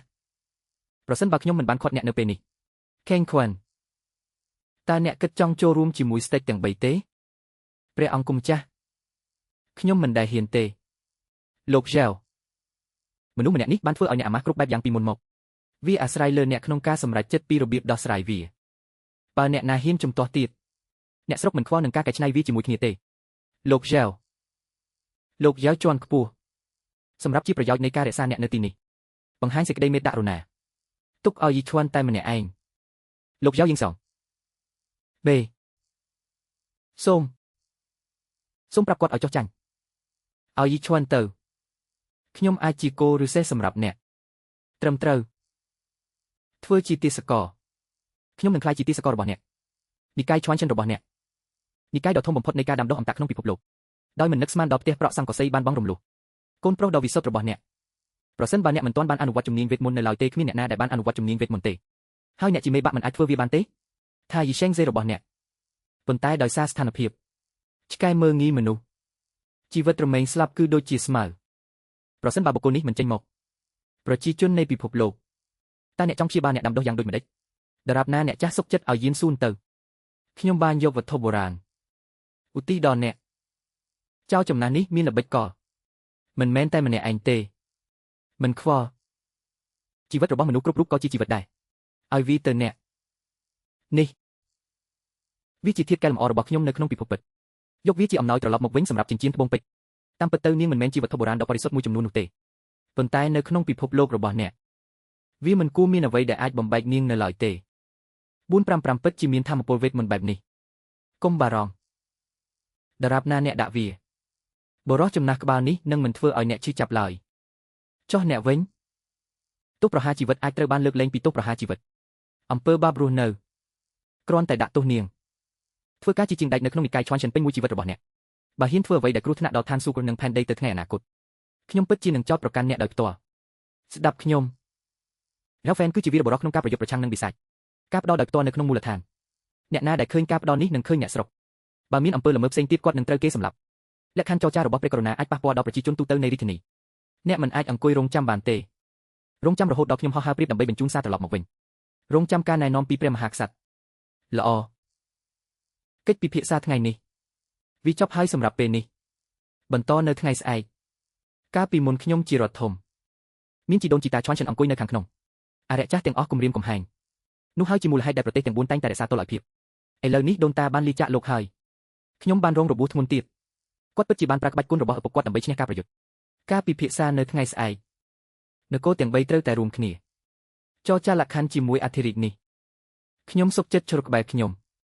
ចំហៀងតើខ្ញុំត្រូវហៅទ្រព្យសម្បត្តិរបស់ខ្ញុំដូចម្ដេចញ៉ាំតើអ្នកដឹងពីរបៀបញ៉ាំវាដោយរបៀបណាតើនេះមិនអាចទៅរួចទេធម្មពលសម្ភារៈនៃពិភពលោករបស់អ្នកទាបពេកដងស៊ីទេអាហារទាបបើខ្ញុំញ៉ាំមិនគ្រប់ទេខ្ញុំនឹងឃ្លានគ្រប់ពេលតើខ្ញុំអាចជួយអ្នកធ្វើគម្រោងដោយរបៀបណាប្រសិនបើខ្ញុំមិនមានអាហារគ្រប់គ្រាន់កុំបារម្ភខ្ញុំបាននិយាយថាខ្ញុំពិតជានឹងជួយអ្នកតើនេះជាអ្វីខ្ញុំមានព័ត៌មានជំនួយសូមក្រឡេកមើលការអភិវឌ្ឍសេដ្ឋកិច្ចរបស់វៀតណាមខាងត្បូងបានលើសពីទ្វីបផ្សេងទៀតរួចទៅហើយដីនៅភាគខាងជើងរបស់យើងខ្វះធនធានហើយវាពិបាកក្នុងការទទួលបានកិច្ចព្រមព្រៀងល្អពីវាខ្ញុំជាទីហោះស្ថានភាគខាងជើងបានលេបតប 100.000 អ្នកនៅព្រំដែនបើយកលុយទៅវាស់កម្លាំងវៀតណាមខាងត្បូងពេលនោះខ្ញុំអាចបំផ្លាញវៀតណាមខាងត្បូងក្នុងគ្រប់នាទីរឿងកំ pl ែងធំអីគ្រាន់តែជាជាងដៃម្នាក់មានតែដោយការពេញចិត្តរបស់អធិរាជត្រូវបានរក្សាទុកតើអ្នកមានលក្ខណៈសម្បត្តិអ្វីខ្លះដើម្បីនិយាយក្នុងឱកាសដ៏សំខាន់បែបនេះតាមពិតនិយាយពាក្យព្រៃផ្សៃបាននិយាយថាគាត់ចង់បំផ្លាញវៀតណាមខាងត្បូងរបស់ខ្ញុំដូច្នេះវៀតណាមខាងត្បូងជាគណបក្សដែលមានជាងគេហេតុអ្វីបានជាអ្នកគ្រាន់តែមាត់របស់អ្នកនេះគឺជាគុជខ្យងខ្មៅមួយគ្រាប់អាចបដូរបាន10ដូច្នេះរំលាយកំណប់តើអ្នកអាចមានយ៉ាងដូចម្ដេចតើវត្ថុនេះមានតម្លៃណាស់ឬរឿងនេះវាជាធាតុកាបូនសំយោគសម្ពាធខ្ពស់មិនខ្វល់អ្នកក៏មិនយករូបវិទ្យាដែរយ៉ាងណាក៏ដោយរឿងនេះគឺដូចពេជ្រខ្មៅនេះខ្ញុំមានច្រើនតាមដែលខ្ញុំចង់បានទោះបីជាអ្នកជាពេជ្រខ្មៅក៏ដោយតើខ្ញុំអាចទិញញញូបានទេតើអ្នកអាចទ្រាំទ្រនឹងវាលរហស្ថានខាងជើងរបស់យើងដោយរបៀបណាទោះបីយើងជាតាចាស់របស់ show នៃទីក្រុងប៊ីហ៊ុនកំពុងព្យាបាលរបួសរបស់យើងក៏ដោយ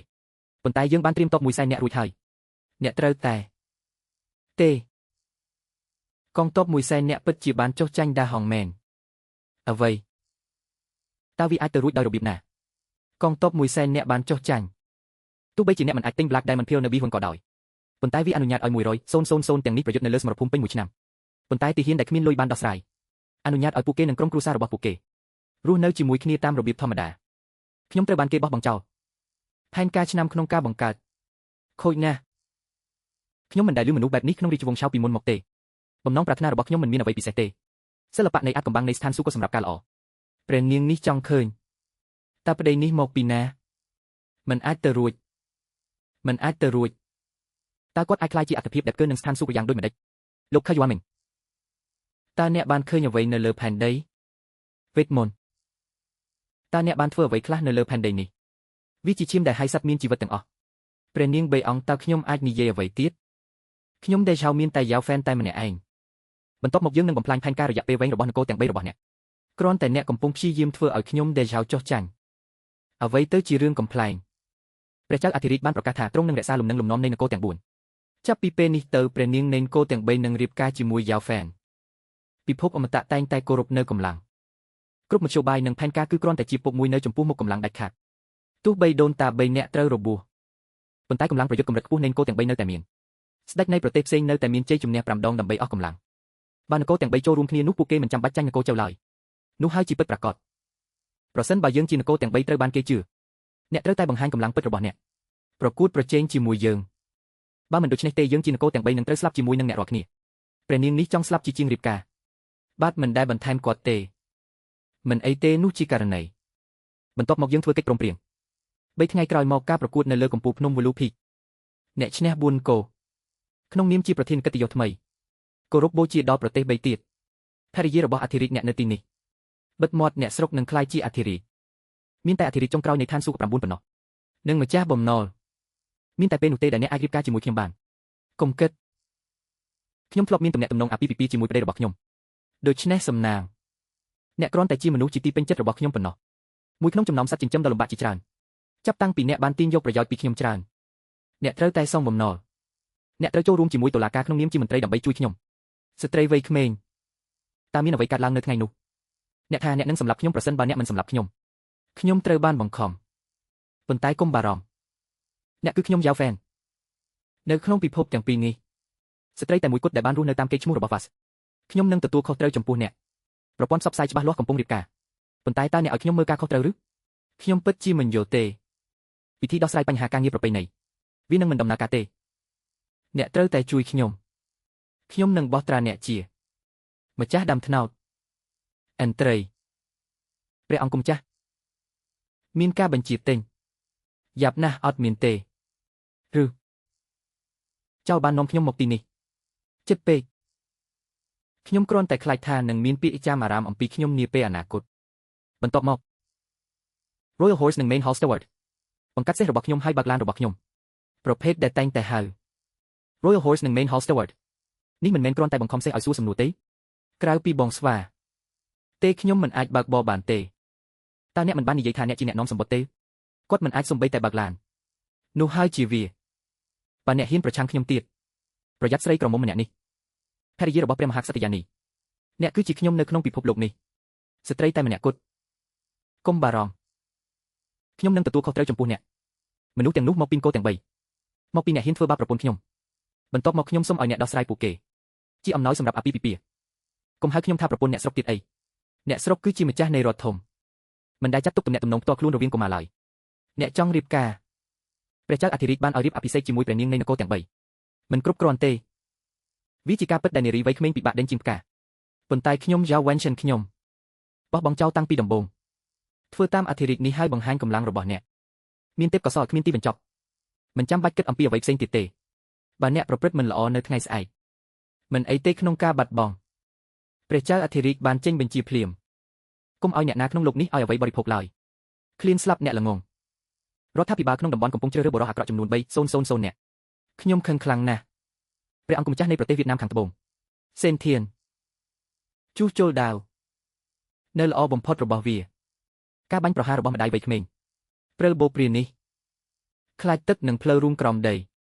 ខ្ញុំមិនដឹងថាភាពជឿជាក់មកពីណាទេ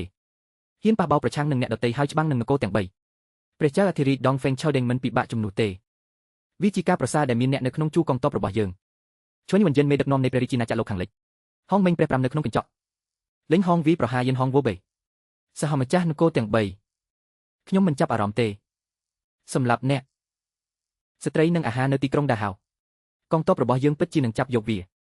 ព្រះម្ចាស់នៃវាលខ្សាច់ភៀកខាងជើងយីឡរងវាមានអធិរាជមិនទទួលយកទង់ជាតិពិតប្រាកដរាងកាយនៃកម្លាំងសាហាវថ្មកំទេចព្រិលបូព្រាអ្នកពិតជាក្លាហានគ្រប់គ្រាន់ពួកគេទាំងពីរអ្នកបានមកទីនេះកាលពីមុនអ្នកបានប្រព្រឹត្តចំពោះខ្ញុំនៅវៀតណាមខាងត្បូងការវីដំដល់ឈឺចាប់រករោគជីវិតតែម្នាក់ឯងអ្នកគ្រប់គ្រងជប៉ុនសប្តាហ៍ថ្ងៃអ្នកប្រកាសជានឹងសម្លាប់ព្រះអង្គគុំចាស់ខ្ញុំបានប្រាប់អ្នកជាយូរមកហើយស្ត្រីមិនហ៊ានប្រឈមមុខនឹងសត្រូវភីងជីស៊ីចេនជាលទ្ធផលរាជវង្សឆៅហៀបនឹងផ្លាស់ប្ដូរដៃបូព្រានិយមបាននិយាយដល់ទៅ3ដងនោះល្អជាងកុំឆ្លោះគ្នាចូលប្រញាប់ត្រឡប់ទៅជាមួយម្ចាស់ស្រុករបស់អ្នកវិញដើម្បីធ្វើជាភរិយារបស់យ៉ាសាយវាអាស្រ័យលើអ្នកមិនសមនឹងសកម្មភាពក្នុងស្រុកតើខ្ញុំមានទេពកោសល្យប៉ុន្មានក្នុងរាជវង្សចៅជនណាម្នាក់អាចកាត់ទោសអ្នកពីនគរទាំង3ហេតុអ្វីបានជាលោកស្រីយ៉ាវនៅទីនេះឈប់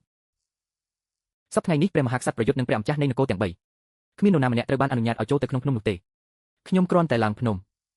ទៅច្បាំងនឹងព្រះនគរទាំង3អ្នកឯងចេញពីផ្លូវឲ្យលឿនគ្រាន់តែអ្នកប្រយុទ្ធនឹងស្ដេចនគរទាំង3អ្នកធ្វើដោយដៃកាក់សំណល់ដោយគ្មានធម្មពលតើអ្នកដឹងថាកញ្ចក់ទេវៈទាំង5ជាអ្វីទេច្របាច់អ្នកឲ្យស្លាប់ដូចជាច្របាច់ស្រមោចឲ្យស្លាប់តើអ្នកយល់ទេស្រមុកអ្នកមិនគ្រាន់តែចង់លួចចូលបើការប្រគំតន្ត្រីកម្ពុជានីប៉ៃសំបីតែពួកសិស្សវោជននៃនិកាយខាងក្នុងរបស់យើងមិនទាន់មានលក្ខណៈសម្បត្តិគ្រប់គ្រាន់ដើម្បីមើលសិស្សតើវាខ្លាំងទេតើមានតែកញ្ចក់ទេវៈទាំង5ទេបងស្រី Washington តើអ្នកជាបងស្រីហ៊ីយ៉ឹងម្ដងទៀតទេណៃភីបាននិយាយថាយើងខ្ញុំក៏មិនដឹងដែរទោះយ៉ាងណាក៏ដោយនៅក្នុងពិភពលោករបស់អ្នកគ្មានវិធីវាស់ស្ទង់អំណាចរបស់ខ្ញុំទេបន្ទាប់មកចេញពីផ្លូវតើអ្នកប្រើដៃម្នាក់នេះនិយាយពីរឿងមិនសមហេតុផលអ្វីបងប្អូនឲ្យផ្ដល់ពណ៌ឲ្យគាត់មើលផងឲ្យក៏មានបញ្ជាប៊ិចការ៉េ5លោកឆៃសូមគុំរំខានខ្ញុំជនល្មើសដែលប្រយ័ត្នប្រយែងនឹងត្រូវទទួលទោសនៅនឹងកន្លែងប្រសិនបើអ្នកមិនទទួលបានការបញ្ជាទិញគុំបន្ទោសយើងដែលមិនបានចងចាំមិត្តភាពខ្ញុំបាននិយាយថាអ្នកយាមទ្វារហេតុអ្វីបានជាអ្នកចូលចិត្តបរិសុទ្ធខ្លាំងតើមានអ្វីកើតឡើងយ៉ាងណាមិញគាត់អាចត្រូវបានគេចាត់ទុកថាជាមិត្តរួមថ្នាក់ខ្ញុំមិនអាចកំណត់គោលដៅពួកគេច្រើនទេតើយើងត្រូវមានភាពជិតស្និទ្ធប៉ុណ្ណាដើម្បីធានាថាពួកគេមិនពិការបងប្អូនជាទីគោរពតើខ្ញុំធ្វើយ៉ាងណាចំពោះអ្នកចំពោះនំចំហុយគ្រាន់តែធ្វើឲ្យវាងាយស្រួលសម្រាប់អ្នកទៅគុំនិយាយអំពីនំចំហុយប្រភេទណាដែលត្រូវញ៉ាំទោះបីជាអ្នកផ្ដល់ឲ្យយើងនៅអាហារសម្រន់ក៏ដោយយើងក៏មិនឲ្យអ្នកឡើងដែរខ្ញុំកំពុងប្រមានអ្នកប្រសិនបើវាពន្យាពេលការប្រយុទ្ធដែលសម្រេចចិត្តរបស់ខ្ញុំជាមួយនឹងព្រះម្ចាស់នៃជ្រលងទាំង3នោះគឺអ្នកដែលនឹងត្រូវទទួលទោស ដាក់អ្នកឡើងយើងជាអ្នកដែលត្រូវទទួលទោសមិនខ្វល់យើងមិនអាចបន្តច្របូកច្របល់ជាមួយពួកគេទៀតទេនេះមើលទៅមិនខ្ពស់ទេប្រហែលជាខ្ញុំអាចហោះហើរដោយផ្ទាល់គ្រាន់តែអ្នកកុំគិតពីការរំលងពួកយើងព្រិលបូព្រាសំបីតែស្ដេចបិសាចក៏ស្ទើរតែចាញ់ខ្ញុំកាលពីពេលនោះដែរច្រើនឆ្នាំមកនេះកម្លាំងរបស់ខ្ញុំបានល្អដូចមាសហើយកុំកាត់វារាល់ពេលដែលខ្ញុំបង្ហាញខ្លួនខ្ញុំធ្វើឲ្យនរណាម្នាក់ជឿចាប់អ្នកធំ3នាក់ពិតជាធ្វើបាបនារីស្រស់ស្អាតម្នាក់មែនខ្ញុំប្រាប់អ្នកថ្ងៃនេះខ្ញុំយ៉ាវហ្វេននៅទីនេះកុំព្យាយាមធ្វើបាបនាងដាវមួយណាអស្ចារ្យជាងគេ9យូអ្នកជួលត្រឹមត្រូវវាគ្មានប្រយោជន៍ទេទោះបីជាម្ចាស់បំណុលរបស់ជាយូមកក៏ដោយខ្ញុំប្រាប់អ្នកខ្ញុំនៅទីនេះគ្មាននរណាម្នាក់អាចធ្វើបាបនាងបានទេខ្ញុំបាននិយាយតើវាមកពីណាក្មេងឈួតស្វែងរកការស្លាប់និងស្វែងរកវិលវិញខ្ញុំប្រាប់អ្នកខ្ញុំជាសមាជិករបស់ព្រះនាងម្ចាស់សារីថ្ងៃនេះខ្ញុំកំពុងលេងក្នុងនាមរាជវង្សជើដ៏អស្ចារ្យព្រះអង្គម្ចាស់នៃប្រទេសបុគ្គលនេះជាសិស្សនៃនិកាយ Quanchen អ្នកធ្វើដោយដៃព្រិលដងវែងនេះកំពុងត្រឡប់មកវិញកាន់តែច្រើនឡើងមិនក៏កូនក្មេងធ្វើបាបខ្ញុំម្លេះអ្វីទៅជារឿងកំ pl ែងមិនខ្លាចប្រាប់អ្នកទេខ្ញុំមិនមែនជាអ្នកប្រើដៃតូចរបស់និកាយ Quanchen ឥឡូវទេឥឡូវនេះខ្ញុំមានមុខតំណែងជាផ្លូវការនៅក្នុងតុលាការអធិរាជខ្ញុំជាមហារាជវង្សជើបៃម៉ាវិនដ៏អស្ចារ្យនៃរាជវង្សជើនោះគឺជាអ្នកដឹកនាំជាមនិងសេះរបស់ព្រះមហាក្សត្រយានីនិងជាគ្រូបង្វឹកតាមពិតគាត់ជាគ្រូបង្វឹកខ្ញុំមិននឹកស្មានថាខ្ញុំនៅតែមានភាពសប្បាយរីករាយក្នុងការប្រមូលលុយបានច្រើនសម្រាប់ហេតុផលធ្វើឲ្យខ្ញុំសើចខ្ញុំចង់ឲ្យអ្នកឆាប់ស្លាប់សម្លាប់តាមពិតការវាយប្រហារដោយសម្ងាត់អ្នកមិននិយាយពីក្រមសីលធម៌ទេអ្នកបន្ទាប់មកសមរភូមិនៃការតស៊ូគ្រាន់តែនៅក្នុងរដ្ឋដ៏ធំរបស់ខ្ញុំការប្រយុទ្ធនោះដោយការខិតខំប្រឹងប្រែងរបស់រដ្ឋដ៏អស្ចារ្យរបស់យើងនិងប្រទេសទាំងមូលប៉ះពាល់ជនស៊ីវិលជាច្រើនអ្នករងរបួសមានតែពេលនោះទេដែលយើងបានទៅដល់ស្ថានភាពបច្ចុប្បន្នពូដៃហៅបានប្រថុយជីវិតរបស់គាត់តំបូនមានដល់ស្ដេចបិសាចអធិរាជចុងបានរងរបួសយ៉ាងធ្ងន់ធ្ងរគ្រាន់តែជាការដោះដូរសម្រាប់ថ្ងៃនេះនគរ4សន្តិភាពក្នុងកិច្ចព្រមព្រៀងសន្តិភាព4ប្រទេសពាក្យនេះមួយអ្នកគឺជាអតីតមេដឹកនាំនៃនគរទាំង3ការទទួលស្គាល់គ្នាទៅវិញទៅមកឥឡូវនេះប្រទេស3ប៉ុន្តែរួបរวมគ្នាវិប្រហាររដ្ឋធំការក្បត់ជាតិពិតជាអៀនខ្មាស់សម្រាប់ពិភពលោកកម្លាំងត្រូវបានគោរពនៅក្នុងពិភពអមតៈចាប់តាំងពីអ្នកបានសន្យាជាមួយដេបេមិនចាំបាច់និយាយទៀតទេព្រះនាងនៃនគរទាំង4អ្នកខ្លាំងគួរតែដឹងនោះជាការល្អថ្ងៃនេះខ្ញុំជារដ្ឋដ៏ធំមួយបន្ទាប់មកយ៉ាវហ្វេនត្រូវបានបញ្ជូនទៅធ្វើសកម្មភាពតែម្នាក់ឯងគាត់បានបាត់បង់នោះហើយជាមូលហេតុដែលខ្ញុំដែលហៅត្រូវបានចាញ់គាត់ឈ្នះអ្នកទាំង3ចាប់ពីពេលនេះទៅខ្ញុំអោនក្បាលទៅជាអ្នកបម្រើប្រសិនបើអ្នកនៅតែមានចិត្តណាមិនជោគជ័យខ្ញុំគឺដងហ្វេងខលនឹងនាំតបទៅវីលុកព្រះចៅអធិរាជនេះគ្រាន់តែឈួតបាននិយាយថានាងធ្វើសកម្មភាពដោយខ្លួនឯងនៅតែមានកម្លាំងដើម្បីប្រយុទ្ធអ្នកធ្វើដោយដៃរបស់នាងនេះគឺជាដៃរបស់ខ្ញុំនៅក្នុងដៃតើមានអ្វីប្លែកតើមានអ្វីចម្លែកអំពីរឿងនេះព្រះចៅអធិរាជត្រូវរបួសយ៉ាងធ្ងន់ធ្ងរនាងគ្រាន់តែធ្វើពុតបេរូបថតនេះគឺចម្លែកណាស់នៅក្នុងលំនាំប្រឆាំងនឹងវាសនារបស់វានៅពេលខ្ញុំធ្វើការកិននាងនៅថ្ងៃនោះរំលោភឆេនយេនឹងបណ្ដាលឲ្យក្អួតឈាមគ្មានការចងចាំឥឡូវនេះខ្ញុំគ្រាន់តែចាំថានាងមានប្រវត្តិមិនធម្មតាខ្ញុំសូមសាកល្បងមើលជាមុនសិនថាតើការប៉ះបោលនេះជានរណាខូចតើអ្នកហ៊ានប្រកួតប្រជែងជាមួយខ្ញុំទេមិនអាចទៅរួចតើនេះអាចទៅជាយ៉ាងណាតើនេះអាចទៅជាយ៉ាងណាតើគាត់អាចជាព្រះនិងបិសាចដែលបានចូលរួមក្នុងសង្គ្រាមបុរាណរវាងព្រះនិងបិសាចដោយរបៀបណាខ្ញុំបាននិយាយវាទាំងអស់ខ្ញុំមិនដែលនិយាយអ្វីអំពីឡើយនឹងដេងទេម៉ៃក្មេកទាមទារឲ្យម្ចាស់ស្រុកចាត់វិធានការអ្នកមានចិញ្ចើមក្រាស់ខ្ញុំគិតថាអ្នកជាវីរបុរសខ្ញុំមិននឹកស្មានថាអ្នកខ្លាចជាមនុស្សអាក្រក់ពេកទេសំណើមនៅលើភ្នំនេះគឺអើពេករឿងឥតប្រយោជន៍ទាំងពីរនេះត្រូវម្ចាស់ប្រទេសដោះស្រាយមេដឹកនាំនៃព្រះរាជាណាចក្រខ្វាងតុងខាងត្បូងមើលទៅសោកសៅមធ្យោបាយគឺឆ្លាតណាស់បុគ្គលដែលមានមន្តស្នេហ៍ដោយថងយាមនេះរមែងមានសេចក្តីត្រេកអរយ៉ាងក្រៃលែងការបំផ្លាញខ្លួនឯងស្លាប់ដោយប្រឡាក់ឈាមសេនអាទៀនអ្នកគឺជាម្ចាស់ដ៏អស្ចារ្យនៃប្រទេសមួយស៊ីគីឆែមិនពិតប្រាកដខ្ញុំមិននឹកស្មានថាវិធីសាស្ត្រដ៏សាហាវបែបនេះនឹងត្រូវបានប្រើនោះទេព្រិលបូព្រាមានពាក្យចាំអារ៉ាមថាព្រះមហាក្សត្រដ៏ថ្លៃថ្នូរវាប្រែថាគ្មានអ្វីលើសពីនេះទេធូរដែលពិបាកចិញ្ចឹមពិបាកចិត្តអីម្លេះខ្ញុំជាបុព្វបុរសវ័យក្មេងដែលត្រូវបានគេរៀបការដោយមេងមីឌាការប្រយុទ្ធនេះកំចាត់នគរទាំង3របស់អ្នកវាជាអំណោយដែលខ្ញុំបានឲ្យគាត់តម្លៃគងក្រមុំបើព្រះចៅអធិរាជមិនចេញមុខមកឥឡូវនេះអ្នកបានបាត់បង់ទឹករួចហើយមនុស្សកំណាចដែលលាក់ខ្លួនពីក្រោយមនុស្សស្រីបើយើងមានសមត្ថភាពយើងនឹងចូលរួមតបហើយប្រយុទ្ធនៅជញ្ជាំងមេឃ គ្រាន់តែអ្នកសូម្បីតែអរិយនៅពីមុខគាត់ក៏ដោយសូម្បីតែខ្មាំងសត្រូវពុកបរោះទាំង3នៅពីក្រោយអ្នកសូម្បីតែអរិយក៏ឈួតដែរលោកយ៉ាវហ្វេនមានសមត្ថភាពខ្លាំងជំនាញសរសេររបស់គាត់គឺល្អជាងអ្នកដទៃជាយូរមកហើយនេះយ៉ាវហ្វេនលោកយ៉ាណែងឆាវរ៉ាវដែលឡេងមិនបើកមាត់ទេស្ត្រីត្រូវការជំនួយក្នុងការប្រយុទ្ធទោះយើងឆ្លោះគ្នាក៏ស្ត្រីត្រូវធ្វើដើម្បីយើងព្រះចៅអធិរាជនៃរាជវង្សជើបានគ្រប់គ្រងរាជវង្សភាគខាងត្បូងរ៉ាវដែលឡេងបានបំបែកឆាវហ្គេងរាជវង្សជើដ៏អស្ចារ្យគឺអស់សង្ឃឹមខ្ញុំអស់សង្ឃឹមយេលូរងប្រសិនបើវាមិនមែនសម្រាប់ការគ្រប់គ្រងរបស់អ្នកនៅភាគខាងជើងកំពុងស្ថិតក្នុងគ្រោះថ្នាក់តើអ្នកអាចទាញយកប្រយោជន៍ពីខ្ញុំដោយរបៀបណាឧក្រិដ្ឋកម្មដែលអ្នកគិតថាអ្នកប្រព្រឹត្តនៅភាគខាងជើងតើមានអ្នកណាដឹងពីវានៅទ្វីបឆាញ់ទេបដិសេធសាច់ញាតិរបស់អ្នកឃាតកម្មបងប្រុសដណ្ដើមយកបល្ល័ង្ករបស់គាត់បាត់បង់អ្វីទាំងអស់ខ្ញុំស៊ើបការសម្ងាត់មិនមានដំណោះស្រាយទេវាគ្រាន់តែជាបញ្ហានៃពេលវេលាមុនពេលជំងឺនីតិក្រដៅនៃសម្ព័ន្ធគោទាំង3បានផ្ទុះឡើងហើយអ្នក21ជេភាពមិនស្មោះត្រង់នឹងការបោះបង់ចោលនាវាការអនុវត្តខេកងមិនពិបាកឬពិបាកទេឥឡូវនេះតំណែងអ្នកជាអ្នកគ្រប់គ្រងប្រទេសគឺអាស្រ័យលើសាច់ឈាមប្រពន្ធកូននិយាយថាគាត់មានចិត្តកាចសាហាវនិងមានន័យខូខើតើអ្នកណាអាចយកឈ្នះអ្នកនៅទ្វីបឆាញ់នេះព្រើបូព្រាតើអ្នកនៅចាំរឿងនេះទេពិតមាត់ខ្ញុំមិនអនុញ្ញាតឲ្យអ្នកនិយាយរឿងនេះអំពីនាងទេអធិរាជនៃរាជវង្សនេះចិត្តល្អសេចក្តីសប្បុរសដើម្បីជាប្រយោជន៍ដល់ប្រជាជននៃរាជវង្សជៅស្មោះត្រង់ដោយមិនស្ទាក់ស្ទើរស្រមុកបាទតើអ្នកបានឃើញវាទេទាំងអស់នេះបណ្ដាលមកពីអ្នកដងវែងខូជាមនុស្សខូលខើបំផុតក្នុងលោកចិនអោសិនដែលមើលទៅដូចបរិសង្ហាជាងគេនៅចិនដីគោកឆាញ់វងវាប្រែចេញដូចនេះពេលនោះព្រះអង្គម្ចាស់បាត់សតិសម្បញ្ញៈបំពេញកិច្ចព្រមព្រៀងនៃ Chanhuang Avenue អគ្គរាវិរុទ្ធលើណេនីវ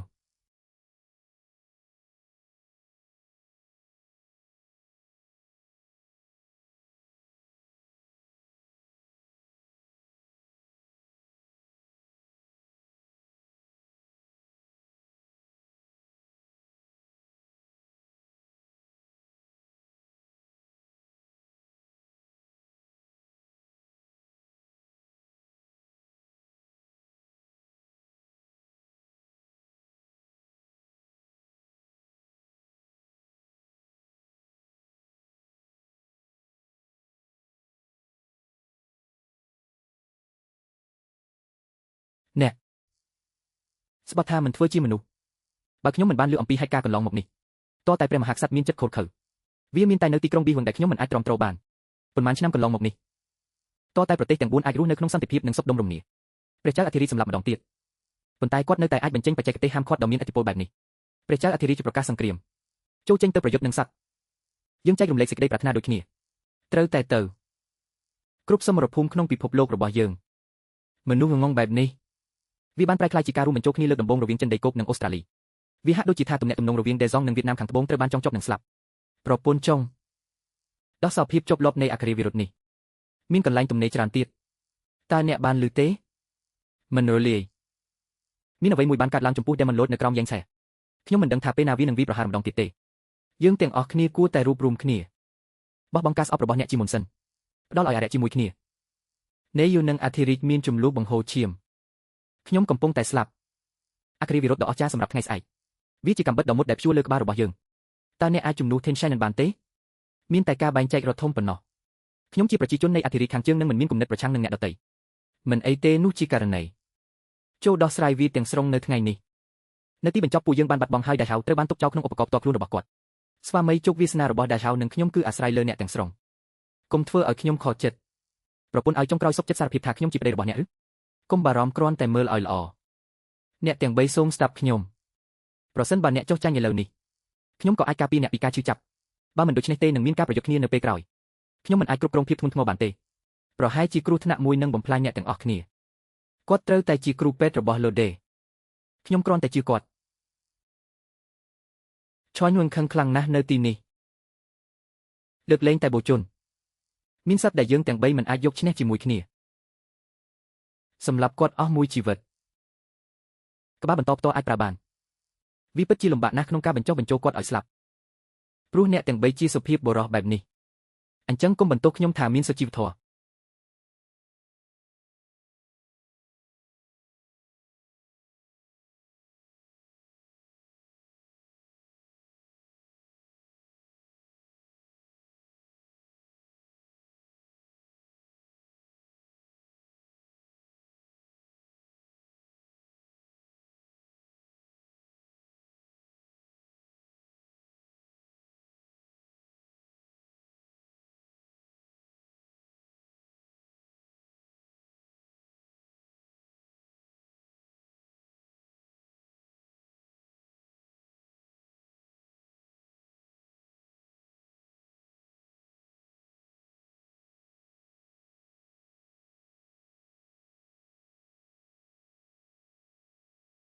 តើវាអាចទៅរួចដោយរបៀបណាអ្នកបានដោះស្រាយចលនារបស់ខ្ញុំដោយអចេតនាវាអាចថាអ្នកបានខ្លាយជាអមតៈខ្ញុំមានមនុស្សពេញវ័យច្រើនហើយគេមិនធ្វើបាបខ្ញុំទេប្រសិនបើអ្នកទាំង3ចុះចាញ់ឥឡូវនេះខ្ញុំនឹងទុកជីវិតរបស់អ្នក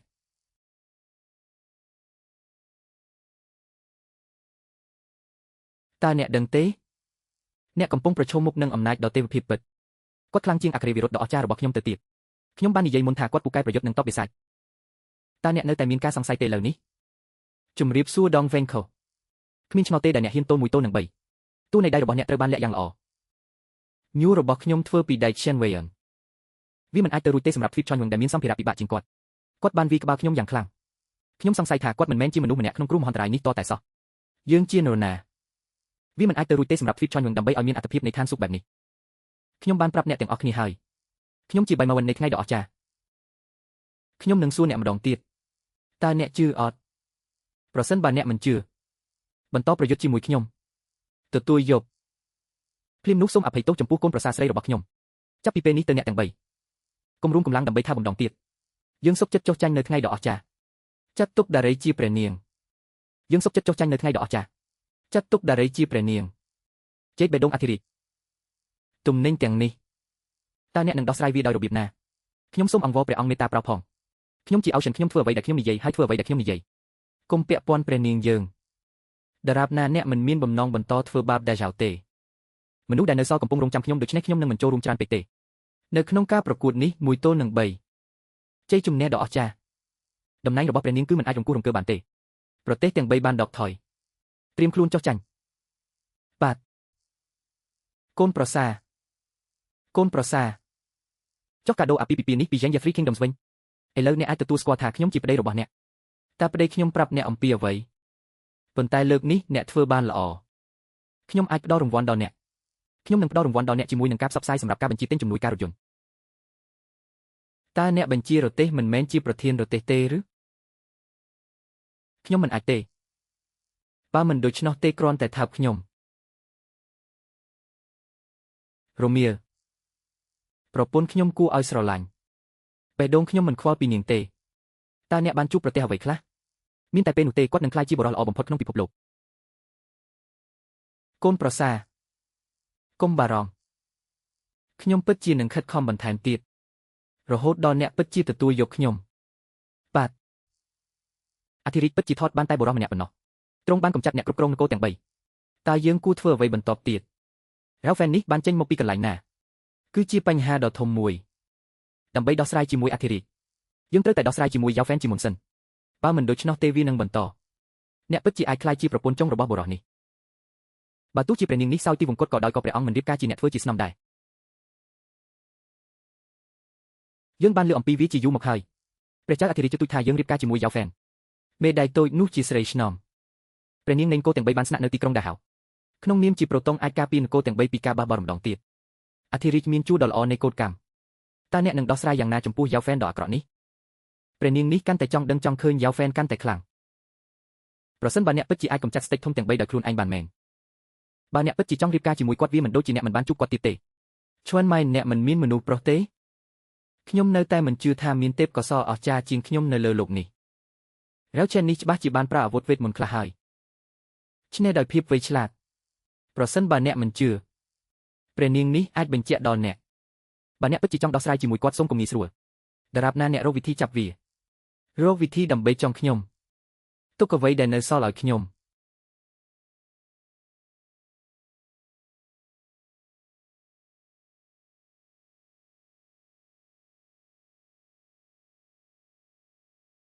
តើអ្នកដើរដោយរបៀបណា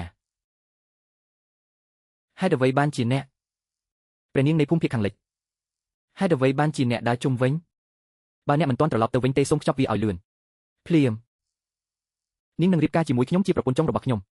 តើអ្នកណានឹងក្លាយជាប្រពន្ធចុងរបស់អ្នកមនុស្សដូចអ្នកសិស្សពូកែដូចអ្នកតើអ្នកអាចមានលទ្ធភាពជួយយើងទាំង3នាក់បានទេសំឡេងរបស់អ្នកហេតុអ្វីបានជាពួកវាដូចគ្នាទៅនឹងផ្កានីតិក្រដៅតើអ្នកណាជាផ្កានីតិក្រដៅអ្នកពិតជាមិនមែនជាផ្កានីតិក្រដៅដែលធ្វើដំណើរតាមពេលវេលានោះទេតាមខ្ញុំចង់ឃើញតើមានអ្វីកើតឡើង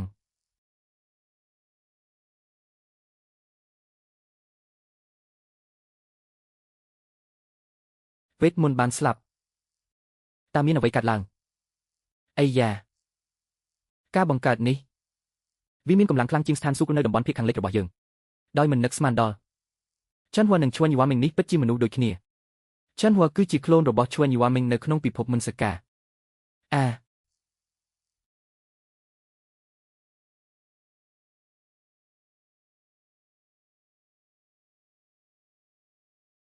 ៉ាវហ្វេនតើអ្នកនឹងទៅណាខ្ញុំបានសួរអ្នកថាហេតុអ្វីបានជាអ្នករួយបារម្ភជារៀងរាល់ពេលដែលខ្ញុំចង់មានភាពស្និទ្ធស្នាលជាមួយអ្នកមិនថានេះឬនោះខ្ញុំគិតថាអ្នកនិងខ្ញុំកំពុងធ្វើពុតជាក្រដាស់មាសវាប្រែថាគាត់គឺជាភ្នាក់ងារលាក់កំបាំងនៃផ្នែកគ្រីស្ទៀននៃកងទ័ពការពារទីក្រុងតើអាចឆ្កែនេះបំផ្លាញយើងប៉ុន្មានកិច្ចព្រមព្រៀងតើបងប្អូនយើងប៉ុន្មានអ្នកត្រូវបានសម្លាប់កុំបណ្ដោយឲ្យវាទៅដោយងាយនោះជាធម្មជាតិមានតែមួយគត់សម្រាប់ការធ្វើជាភ្នាក់ងារលាក់កំបាំងខ្ញុំបាននិយាយថាអ្នកគឺជាស្ត្រីអ្នកបានស្លាប់ហើយជន់ហួរតាមពិតជាបងស្រីម៉ូខ្ញុំជាម៉ូផ្កានីតិក្រដៅមិនអាចពោលបានទេឈប់អ្នកបោះបង់ចោលផ្កានីតិក្រដៅរ៉ាវហ្វេនអ្នកល្ងងតើអ្នកកំពុងធ្វើអ្វីម្ដងទៀតពួកគេនឹងវាយអ្នករហូតដល់ស្លាប់រត់យ៉ាងលឿនវាជាការសម្ហែកសម្ផស្សរបស់អ្នកទាំងអស់អ្នកមិនទាន់ស្លាប់ទេនៅថ្ងៃនៃផ្កានីតិក្រដៅខ្ញុំបានប្រើកាំភ្លើងចោលដើម្បីបាញ់មិនអាចសម្លាប់មនុស្សបានទេខ្ញុំបានរើសគ្រាប់ទាំងអស់តើអ្នកបានមើលគាត់ធ្លាក់ពីលើអាគារទេអ្នកណាជាខ្មោចគាត់ក៏ជាសមាជិកនៃក្រុមរបស់ព្រះគ្រីស្ទដែរបងប្អូនបាញ់ខ្ញុំទៅហើយលើកនេះ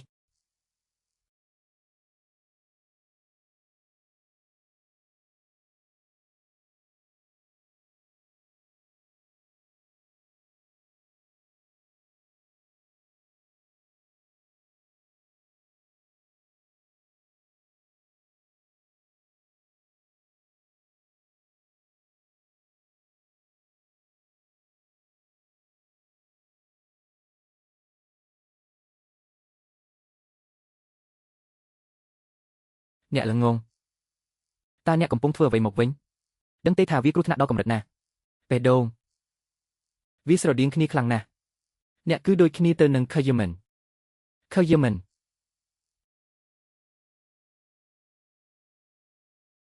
តាមខ្ញុំ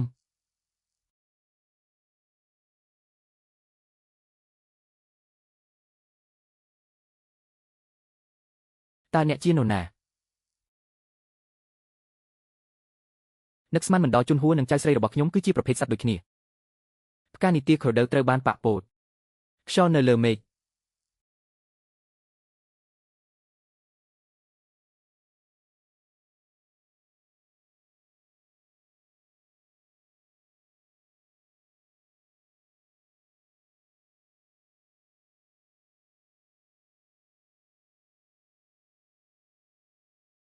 តាំងពីខ្ញុំបានកំណត់វាសនាអ្នកក្នុងជីវិតទាំងពីររបស់ខ្ញុំ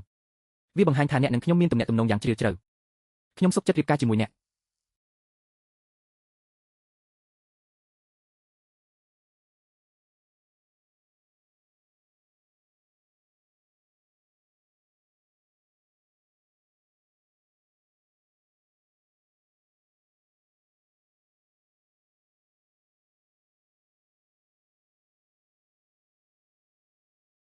ត្បូងពណ៌ក្រហមរសាត់ការផ្លាស់ប្ដូរដ៏អស្ចារ្យនៅក្នុងពិភពលោកជំងឺ Scarum នៅការបាត់បង់ហេតុអ្វីបានជាចលាចលនេះកើតឡើងមហាវិថី50 Cheyenne Sejo បរោះរត់គេចយ៉ាងចម្លែកព្រះរាជក្រឹត្យរបស់ចក្រភពនេះជារឿងចម្លែកអំពីលោកយួនឈូ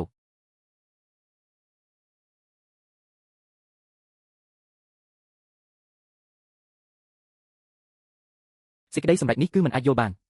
តើអ្នកជានរណាលោកគ្រូមានបញ្ហាអ្វី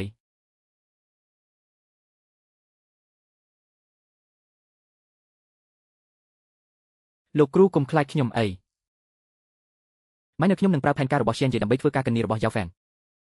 មានអ្វីចម្លែកមិនធ្លាប់ឃើញពីមុនមកក្នុងរូបថតនេះ Yao Fan ព្រះម្ចាស់នៃភូមិភាគខាងលិចកានងបាញ់និងសម្លាប់ឆ្មា Yao Fan ម៉ែនៅហេតុអ្វីបានជានាងមកទីនេះលោកគ្រូកុំភ័យអីខ្ញុំមានអាចកំបាំងចង់ប្រាប់អ្នកតាមពិតទៅខ្ញុំមកពី Blue Star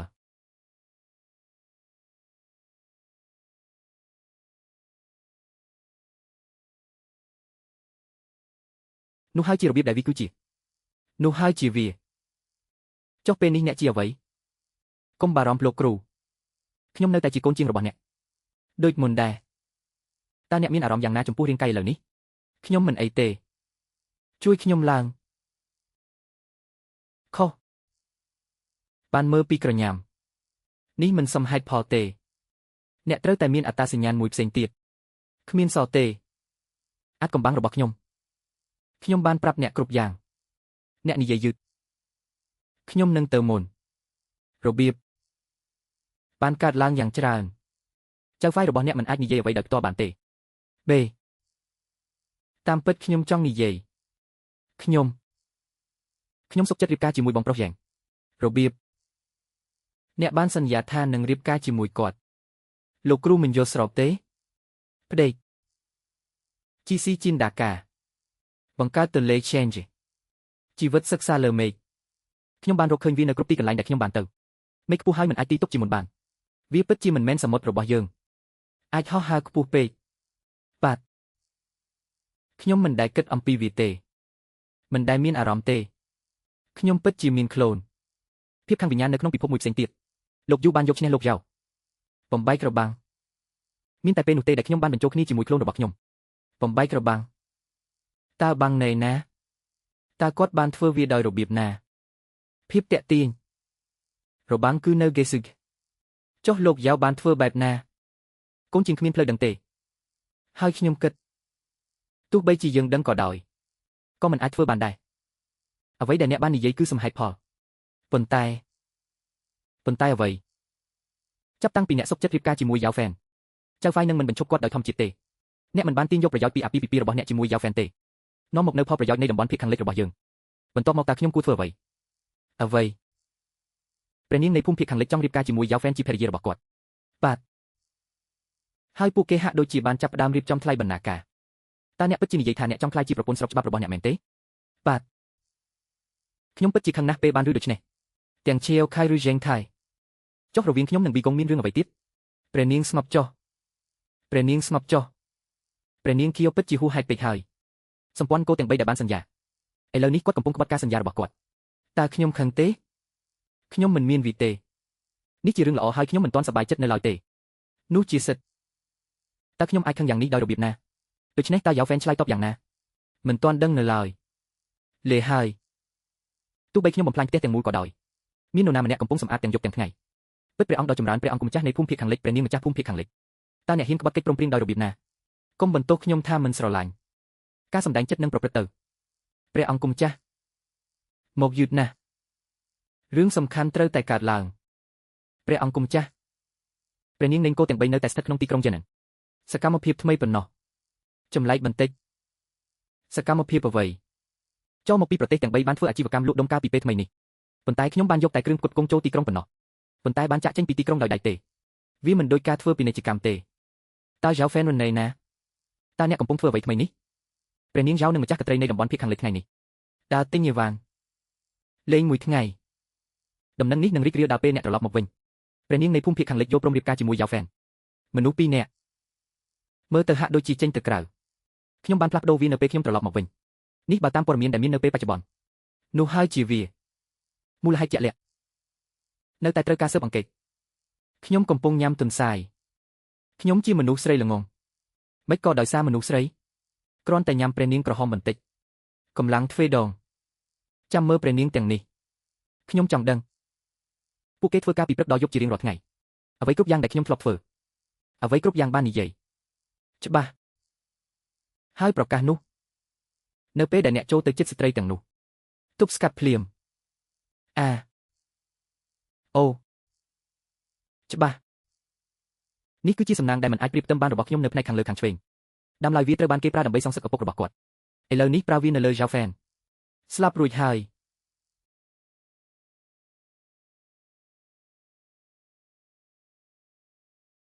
ជាមួយនឹងជំនាញរបស់អ្នកតើអ្នកហ៊ានធ្វើការវាប្រហារដោយលួចលាក់យ៉ាងដូចម្តេចការចាក់ចេញពីអ្នកធ្វើឲ្យខ្ញុំឈឺចាប់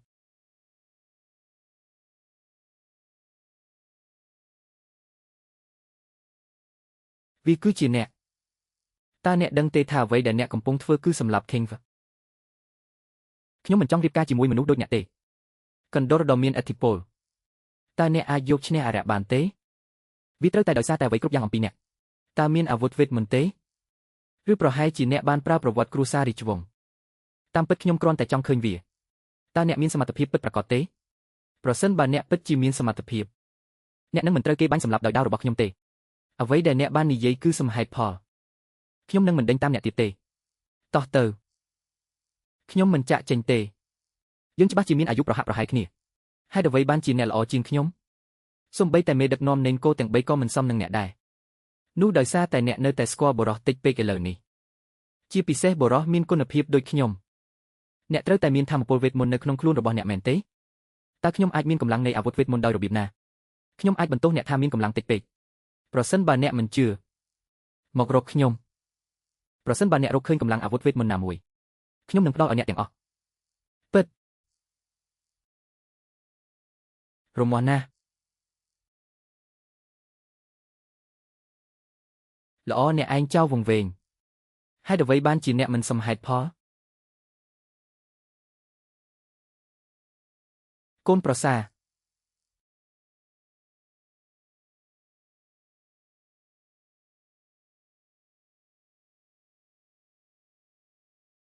ហេតុអ្វីបានជាអ្នកទៅឆ្ងាយសុំទោសប្រពន្ធខ្ញុំមិនមានន័យថាវិទេកុំហៅខ្ញុំថាប្រពន្ធបាទព្រះករុណាខ្ញុំមិនមានន័យថានោះទេម្ចាស់ក្ត្រីប៊ីវឹងវីប្រហារខ្ញុំនៅពេលនេះបន្ទាប់មកខ្ញុំបានចំអកនាងកំពុងស្វែងរកខ្ញុំពេញផ្លូវឥឡូវនេះព្រះនាងប៊ីវឹងវីប្រហារអ្នកលោកយ៉ាក់ឆេវ៉ាន់ចៅហ្វាយនីរាជវង្សជើដ៏អស្ចារ្យរបស់ខ្ញុំពិតជាធ្វើបាបម្ចាស់ក្ត្រីប៊ីវឹងមែនហើយគាត់ត្រូវបានគេដេញតាមដងផ្លូវហេតុអ្វីបានជាអ្នកចង់ថែរក្សាមុខរាជវង្សព្រះអង្គគុំចាស់ហេតុអ្វីបានជាអ្នកស្ដាប់បង្គាប់ហើយស្ដាប់ត្រឹមតែពាក់កណ្ដាលដំបូងនៃប្រយោគវាគឺជាអ្នកដែលបានបាញ់ខ្ញុំដោយដាវរបស់គាត់មុនដាវតើដាវនៅណាតើគាត់បានបាញ់អ្នកទេតើអ្នករងរបួសទេខ្ញុំរបស់ខ្ញុំកុំគិតថាខ្ញុំមិនដឹងតាំងពីមានការចរចារវាងប្រទេសទាំង3ព្រះនាងទាំង3បានផ្លាស់ប្ដូរជុំវិញអ្នកនៅថ្ងៃនេះតើអ្នកមានមោទនភាពណាស់មែនទេមោទនភាពយកទៅឆ្ងាយបន្តិចតើព្រះអង្គអាចធ្វើដូចម្តេចព្រះនាងនេនគោទាំង3ខ្ញុំក៏មិនបានកត់សម្គាល់វាដែរវាមិនដូចជាអ្នកបញ្ជាឲ្យខ្ញុំយកពួកគេចូលនោះទេបើមិនដូច្នេះទេខ្ញុំនឹងមិនយកចិត្តទុកដាក់ចំពោះពួកគេទាំង3នោះទេនៅក្នុងភ្នែករបស់ខ្ញុំព្រះអង្គគុំចាស់អ្នកគឺជាបរិសុទ្ធដ៏អស្ចារ្យបំផុតនៅក្នុងពិភពលោកអស់កម្លាំងខ្លាំងបរិសុទ្ធណាម្នាក់ឃើញអ្នកច្បាស់ណាស់យោព្រមយ៉ាវឆេវ៉ាន់មិនបានជួបអ្នកប៉ុន្មានថ្ងៃមកហើយពេលណាទើបរៀនពូកែអ្វីដែលខ្ញុំបានទូលថ្វាយព្រះអង្គប្រយោគទៅប្រយោគការកោតសរសើររបស់ខ្ញុំចំពោះព្រះករុណាដូចជាទន្លេដែលហក់ឡើងពីអាណិតគ្មានទីបញ្ចប់ឧទាហរណ៍មួយទៀតគឺទឹកជំនន់ទន្លេលឿងយោព្រមបញ្ឈប់មានសមត្ថភាពលើកដំកើងមនុស្សអ្នកពន្យល់បានល្អនៅពេលនោះអ្នកនឹងម្ចាស់ក្ត្រីនៃភូមិភាគខាងលិចតើមានអ្វីកើតឡើងពិតនាងនិងខ្ញុំគ្មានអ្វីត្រូវធ្វើទេលួចលុយរបស់អ្នកហើយធ្វើឲ្យអ្នកបាត់បង់ជីវិតបានមកទាន់ពេលខ្ញុំឃើញអ្នកម្ចាស់ក្ត្រីប៊ីវឹងមិនបានចាប់យកចៅក្រមអធិរាជរបស់យើងជាខ្លាំងក្នុងពេលថ្ងៃភ្លឺមិនហ៊ានដេញតាមគាត់ផ្ទាល់អ្នកណាដេញគាត់ខ្ញុំគ្រាន់តែលេងសើចជាមួយគាត់មែនទេហើយខ្ញុំគ្រាន់តែចង់សាកល្បងវាចេញតើជំនាញរបស់គាត់យ៉ាងម៉េចដែរមិនចាំបាច់ពន្យល់ទេខ្ញុំឃើញអ្នកទើបតែកំណត់ដោយចិត្តណាចង់បង្អាប់គ្រួសាររាជវង្សរបស់ខ្ញុំ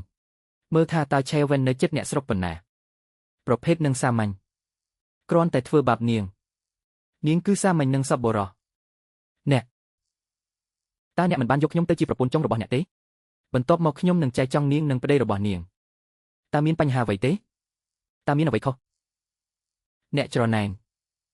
ខ្ញុំប្រហែលជារ៉ាវហ្វេនពិតជាដូចរឿងព្រេងមែនទ្រង់ជាទីពេញចិត្តរបស់ព្រះចៅអធិរាជតើអ្នកសោកស្ដាយវាឥឡូវនេះទេអ្វីណានជូអត់ទេដូច្នេះចុះយ៉ាងណាវិញតើខ្ញុំមានអំណាចជាងព្រះករុណាឬបាទពូកែនិយាយណាស់នោះជាសិទ្ធតាមពិតអ្នកបានសុំខ្ញុំរៀបការជាមួយអ្នកវាមិនអាចទៅរួចនោះទេអ្នកបន្ទាប់តើអ្នកចង់ប្រាប់ខ្ញុំទេប៉ុន្តែតើអ្នកដឹងដោយរបៀបណានិយាយប៉ុន្តែអ្វីប៉ុន្តែអ្នកចង់រៀបការជាមួយប៊ីហឹងរបស់យើងខ្ញុំរៀបការខ្ញុំមិនចង់ទៅទេ ខ្ញុំមិនចង់ទេតើអ្នកណានឹងក្លាយជាប្រពន្ធរបស់អ្នកពីវិញកំពុងរងការខ្វះខាតសម្ភារៈបន្ទាប់មកប្រសិនបើអ្នកមិនចង់បន្ទាប់មកមានជំរឿមួយផ្សេងទៀតនោះគឺជួយខ្ញុំសងសឹកតើមានន័យយ៉ាងណាពិតម្ចាស់នេនគោវាលរហោស្ថានខាងជើងបែបនេះវាជាពូរបស់ខ្ញុំគាត់បានខុបខិតដណ្ដើមយកបល្ល័ង្កសម្រាប់ឪពុកខ្ញុំបានសឹកធំដងខ្ញុំត្រូវតែសងសឹកឪពុកខ្ញុំសូមអរគុណដល់បល្ល័ង្កដែលជាកម្មសិទ្ធិរបស់ខ្ញុំពិតប៉ុន្តែខ្ញុំស្រឡាញ់អ្នកព្រះនាងនេនគោទាំង3តាមពិតវាមិនមានន័យអ្វីទេព្រោះខ្ញុំមានសង្សារហើយអ្វីអ្នកមានសម្លាញ់របៀបមនុស្សល្អដូចខ្ញុំធម្មតាទេដែលមានសង្សារវាអាចថាខ្ញុំបានលូនដៃរបស់ខ្ញុំត្រូវបានម្ចាស់ស្ត្រីទាំងពីររូបនោះយកឈ្នះឬជាអធិរាជមិនអាចទៅរួចតើអ្នកណានឹងលងស្នេហ៍នឹងបិសាចទឹកកកចាស់នោះតើនោះអាចជានរណាកាកសំណល់មិនខ្ជិះខ្ជីតតែសោះហេតុអ្វីបានជាព្រះនាងទាំងពីរគ្មានប្រយោជន៍សូម្បីតែជាងដៃម្នាក់មកពីនិកាយឆ្វាញ់ចិនក៏មិនអាចដោះស្រាយបានដែរព្រះនាងស្ងប់ស្ងាត់ព្រះនាងស្ងប់ចុះព្រះនាងនៃភូមិភាគខាងលិចហេតុអ្វីបានជាអ្នកយកឃើញដូច្នេះ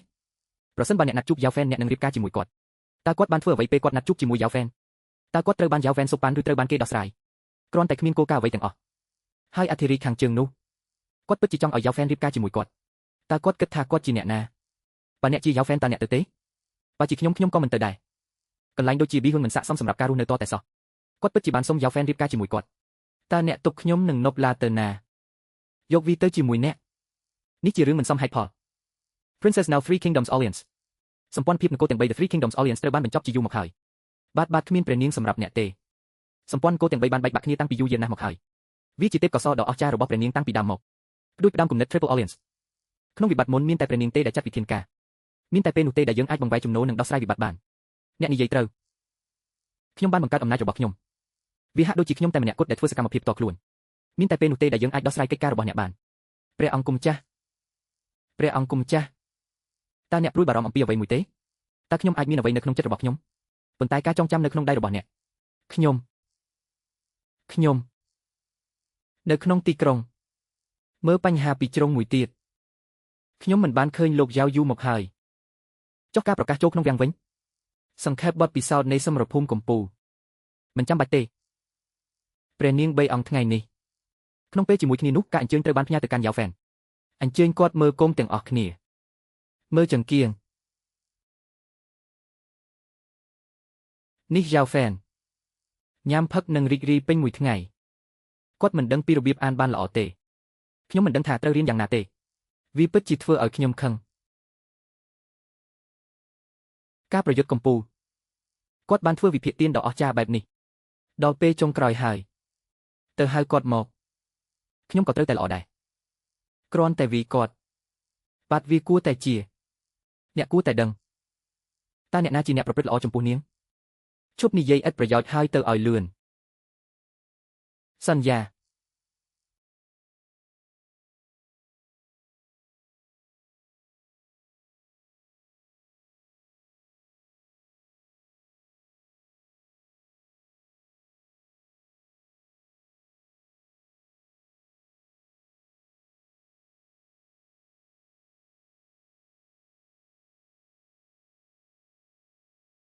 នេះជាអាហារក្នុងស្រុកដែលខ្ញុំចូលចិត្តគាត់ក៏គួរចូលចិត្តវាដែរខុសផ្អែមពេកទេគាត់គួរតែអ្នកគួរតែចូលចិត្តញ៉ាំនេះតើគាត់ចូលចិត្តរសជាតិអ្វី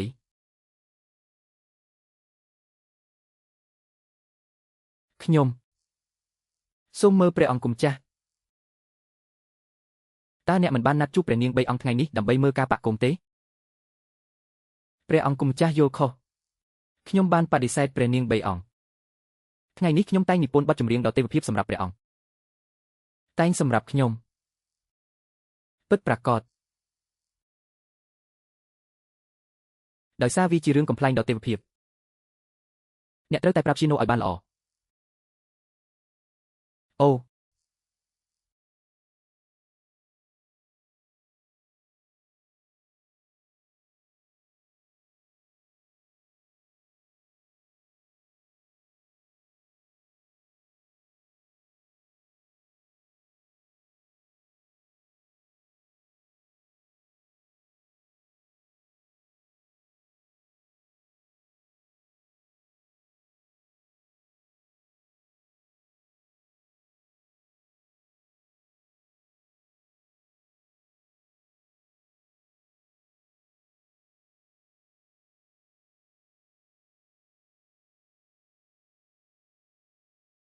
ខ្ញុំមិននឹកស្មានថាក្មេងម្នាក់នេះមានជំនាញបែបនេះទេ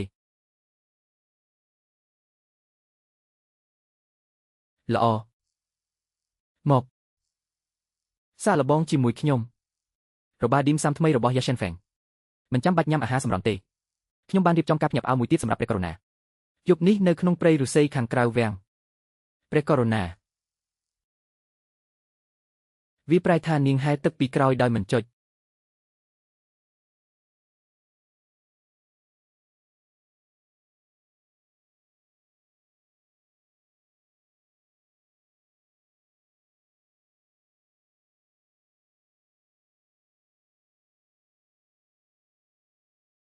អ្នកនឹងមិនចាំបាច់ចាត់វិធានការមួយរយៈទេខ្ញុំបានប្រាប់ឈីណូដើម្បីតាក់ទាញអធិរាជឲ្យចូលមកក្នុងការបង្កើតដាវរបស់ខ្ញុំធានាថានាងនឹងមិនអាចគេចផុតពីស្លាបរបស់នាងបានទេ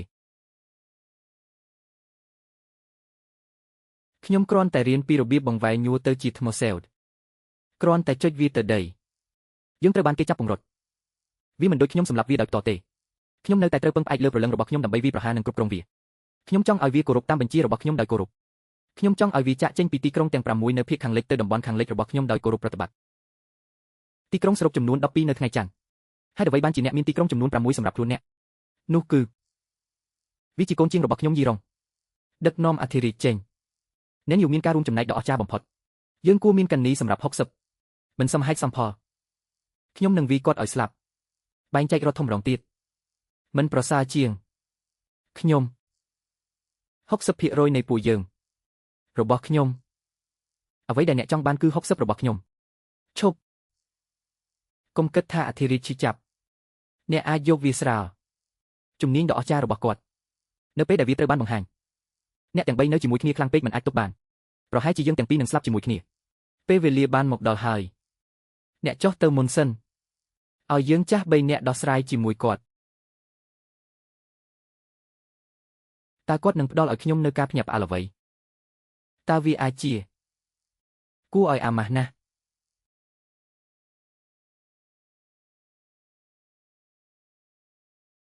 ជាអូហ្វេនសេក្នុងស្រុកកំពុងមកតើអ្នកចង់ផ្ដល់ឲ្យខ្ញុំនៅការភ្ញាក់ផ្អើលអ្វីជាអូហ្វេនសេឈប់និយាយអំពីវាចុះអ្នកស្រុកសួរអ្នកវិញការភ្ញាក់ផ្អើលគឺហេតុអ្វីបានជាអ្នកតើយ៉ាវហ្វេនណេណាតើអ្នកបានធ្វើអ្វីខ្លះចំពោះគាត់ព្រើបូព្រាអ្នកគួរតែបារម្ភពីខ្លួនឯងតើអ្នកចង់ធ្វើអ្វីប្រសិនបើវាមិនមែនសម្រាប់អ្នកស្រុកនិងយ៉ាវហ្វេនប្រយុទ្ធជាមួយស្ដេចបិសាចទេនោះអ្នកចាស់3នាក់បានស្លាប់ទៅហើយយ៉ាវហ្វេនបានបាត់ខ្លួនដោយគ្មានដានបន្ទាប់ពីការប្រយុទ្ធខ្ញុំមិនខ្វល់ពីជីវិតឬការស្លាប់របស់យើងទាំង3តតែសោះវាគឺជាអារក្សដែលបានសង្កោះយើងគ្រាន់តែជាសះស្បើយយ៉ាងឆាប់រហ័សអ្វីនោះជាសិទ្ធយើងទាំង3នាក់បានចុះចាញ់នឹងព្រះម្ចាស់មានតែគាត់ទេដែលអាចផ្ដល់ដំបូន្មានដល់យើងកម្លាំងខ្លាំងបំផុតការបង្វិលទីបូព្រាខ្ញុំណែនាំអ្នកកុំធ្វើការប្រឆាំងដែលមិនចាំបាច់ទៀតទេអំពើអាក្រក់មិនបង្ក្រាបអំពើល្អទេចង់ឲ្យខ្ញុំចុះចាញ់លុះត្រាតែខ្ញុំស្លាប់ដូច្នេះកុំបន្ទោសយើងថាឆ្លើយ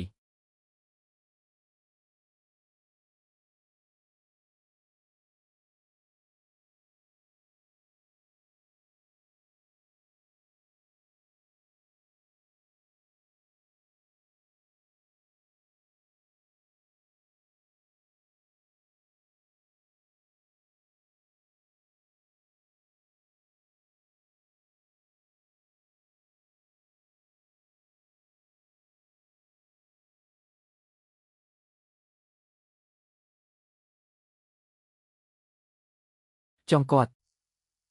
យកវាមកវិញ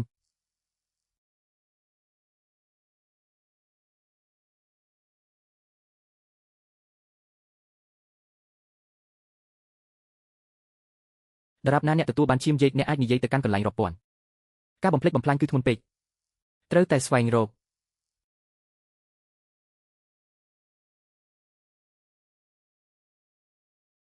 ខ្ញុំទៅព្រះករុណាទ្រង់យាងមករកខ្ញុំដោយហេតុនេះជួធម្មតាមិននឹកស្មានថាបងប៊ីលេងសាហាវម្លេះ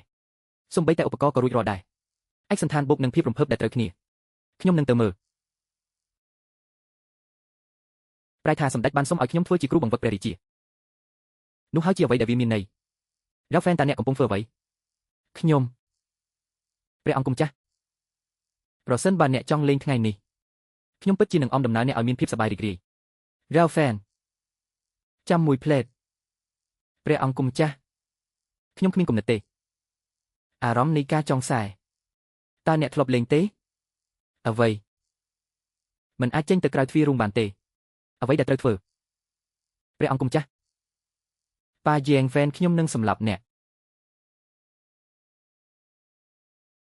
គាត់បានទាញខោរបស់គាត់ម្ដងទៀតហើយចាក់ចេញព្រះអង្គពិតជាមេដឹកនាំរបស់ព្រះអង្គតើនោះជាអ្វី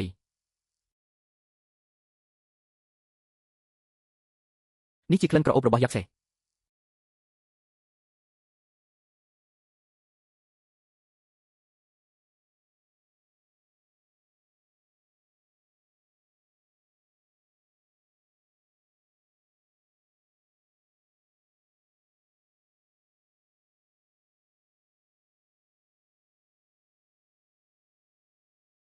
អ្នកមានកិត្តិយសបេវាគួរឲ្យធុញណាស់នៅទីនេះតើអ្នកអាចយកខ្ញុំទៅលេងបានទេមិនអាចខ្ញុំនឹងទៅមើលអញ្ចឹងតើអ្នកអាចលេងជាមួយខ្ញុំបានទេមិនអាចអញ្ចឹងតើខ្ញុំអាចលេងជាមួយអ្នកបានទេជ្រៀលអ្នកកាន់តែល្ងងទៅមិនធំឬតូចទេតើខ្ញុំសប្បាយអ្វីបាទខ្ញុំមានលោកគ្រូតាមពិតវាច្រើនឆ្នាំហើយខ្ញុំតែងតែចង់ដឹងចង់ឃើញខ្លាំងណាស់តើអ្នកមើលទៅដូចអ្វីវាមិនមានអ្វីតាក់ទងនឹងអ្នកទេគ្រាន់តែដកវាចេញហើយឲ្យខ្ញុំមើលគ្រាន់តែក្រឡេកមើលមួយផ្លេតលោកគ្រូឲ្យខ្ញុំមើលមិនអាចយកវាចេញបានទេហេតុអ្វីបានជាអ្នកមិនអាចជ្រើសរើសវាលោកគ្រូឲ្យដេកលាងមុខហូបបាយរាល់ថ្ងៃតើខ្ញុំត្រូវយកពួកគេចេញទេអូកុំខ្មាស់អៀនសត្វឆ្កែមិនគិតពីភាពក្រីក្ររបស់គ្រួសារទេខ្ញុំមិនគិតថាអ្នកអាក្រក់ទេសូមក្រឡេកមើលទេសូមមើលអូអនុញ្ញាតឲ្យខ្ញុំមើល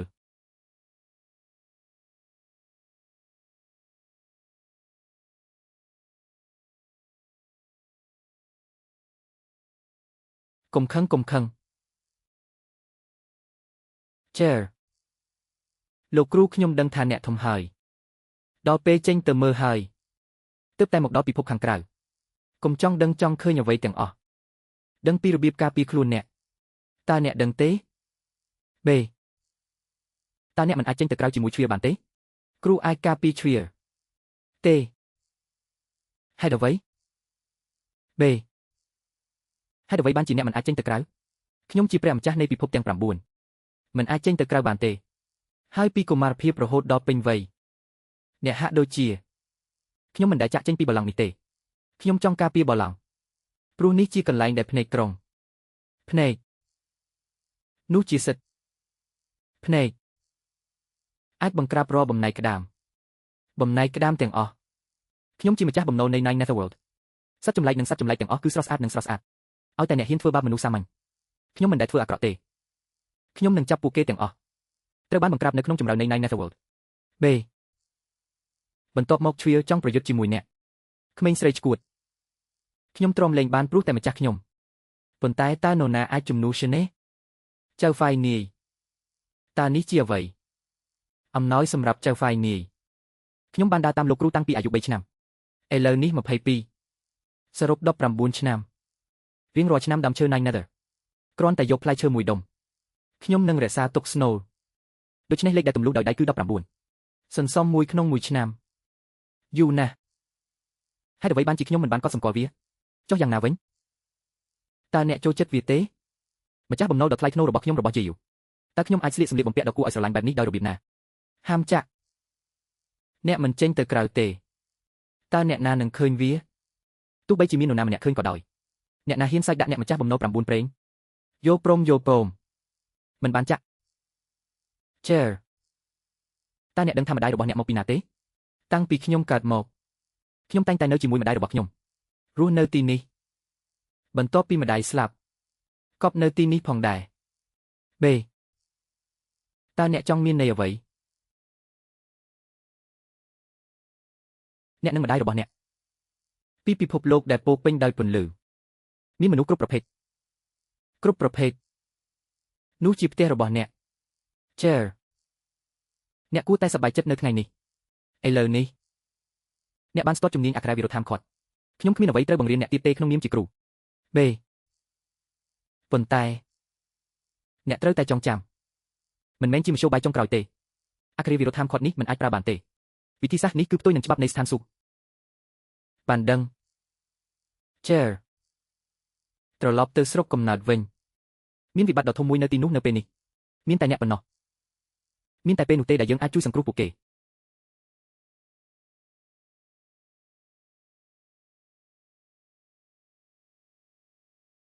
សូមអរព្រះគុណលោកម្ចាស់ចំពោះព្រះគុណនៃព្រះវិហារសិស្សរបស់ខ្ញុំប្រកាសជាចងចាំរឿងនេះលោកគ្រូប្រយ័ត្នទៅមុខ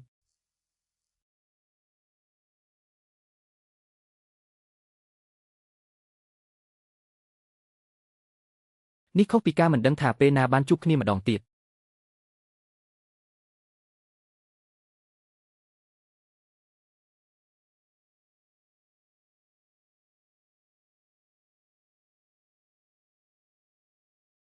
ខ្ញុំមិននឹកស្មានថាគាត់នឹងប្រើបច្ចេកទេស Thing How ដ៏អស្ចារ្យយ៉ាងនេះទេទោះបីជាគាត់បានក្លាយជាសត្រូវក្នុងការដួលរលំមួយរំពេចប៉ុន្តែគ្រោះមហន្តរាយនឹងមកដល់ឆាប់នេះផ្លូវឋានសួគ៌ខ្ញុំចង់ចាក់ចេញពីទីនេះជើត្រូវការជំនួយរបស់ខ្ញុំចង់ចាក់ចេញពី Nine Netherworld តើអ្នកដឹងទេខ្ញុំមិនអាចចាក់ចេញពីកន្លែងនេះបានទេហេតុអ្វីបានជាអ្នកខ្លាចអ្នកមកទីនេះដើម្បីបង្ក្រាបមនុស្ស 10000 នាក់ដែលប្រព្រឹត្តឧក្រិដ្ឋកម្មអាក្រក់តើវាអាចកើតឡើងភ្លាមសម្រាប់ក្មេងស្រីតូចដោយរបៀបណាមានអារម្មណ៍ច្របូកច្របល់អ្នកក៏មិនស្គាល់ផ្លូវស្ថានសួគ៌ដែរតើខ្ញុំអាចដឹងដោយរបៀបណានិយាយឲ្យខ្លីខ្ញុំបានសម្រេចចិត្តកុំខ្វល់ពីអត្ថន័យរបស់វាទោះបីខ្ញុំផ្ដល់ឲ្យអ្នក 10000 ឆ្នាំទៀតអ្នកមិនអាចគេចផុតពីអំណាចរបស់ខ្ញុំបានទេប្រសិនបើខ្ញុំតើអ្នកសុខចិត្តបោះបង់អាជីវកម្មនិងការចងចាំរបស់ខ្ញុំទេតើវាមានតម្លៃទេមាគ៌រីនៃស្ថានសួគ៌គឺធំទូលាយមាគ៌រីអមតៈគឺធំធេងណាស់មាគ៌រីរបស់មនុស្សគឺមិនច្បាស់លាស់អ្នកណាអាចប្រាប់ច្បាស់ឥឡូវនេះអ្នកត្រូវតែប្រញាប់ដើម្បីសោកស្ដាយវាមិនថាមានអ្វីកើតឡើងទេខ្ញុំនឹងមិនសោកស្ដាយវាទេមេដាវពិតជារំជួលចិត្តណាស់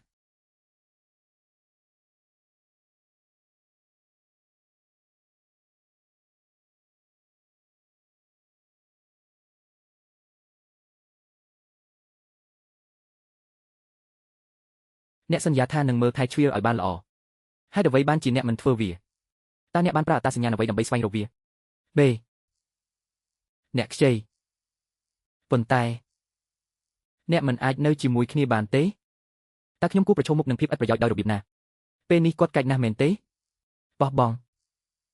អង្គុយនៅទីនេះជាមួយខ្ញុំកុំគិតអំពីអ្វីទាំងអស់ទេអ្នកមិនមែនជាមហាក្សត្រីទេ B លោកគ្រូខ្ញុំបានរកឃើញអ្វីដែលគួរឲ្យចាប់អារម្មណ៍ណាស់មកលេងជាមួយខ្ញុំលឿន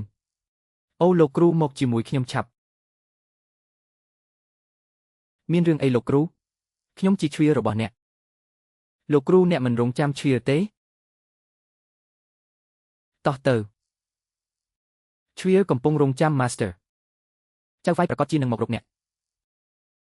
នោះហើយជាវានេះជាផ្លូវចាក់ចេញពី Yelling Genroy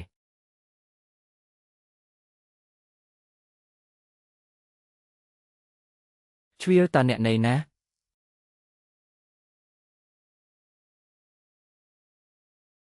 ផ្កាយតូច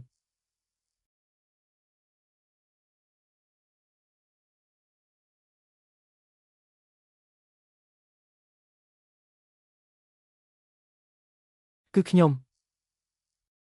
ពិតជាបានជួយដល់យេនវាប្រែថានៅពេលដែលខ្ញុំជាមេរបស់ Yelling Rain ខ្ញុំពិតជាមានផែនការបំរុងទុក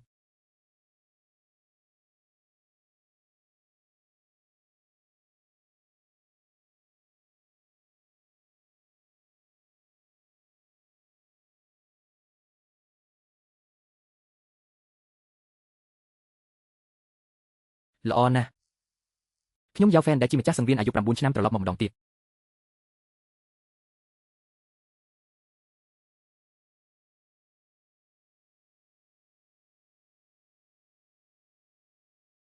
វាពិតជាល្អណាស់បាត់ម៉ាណានិងធម្មពលយូទាំងអស់ត្រឡប់មកវិញហើយ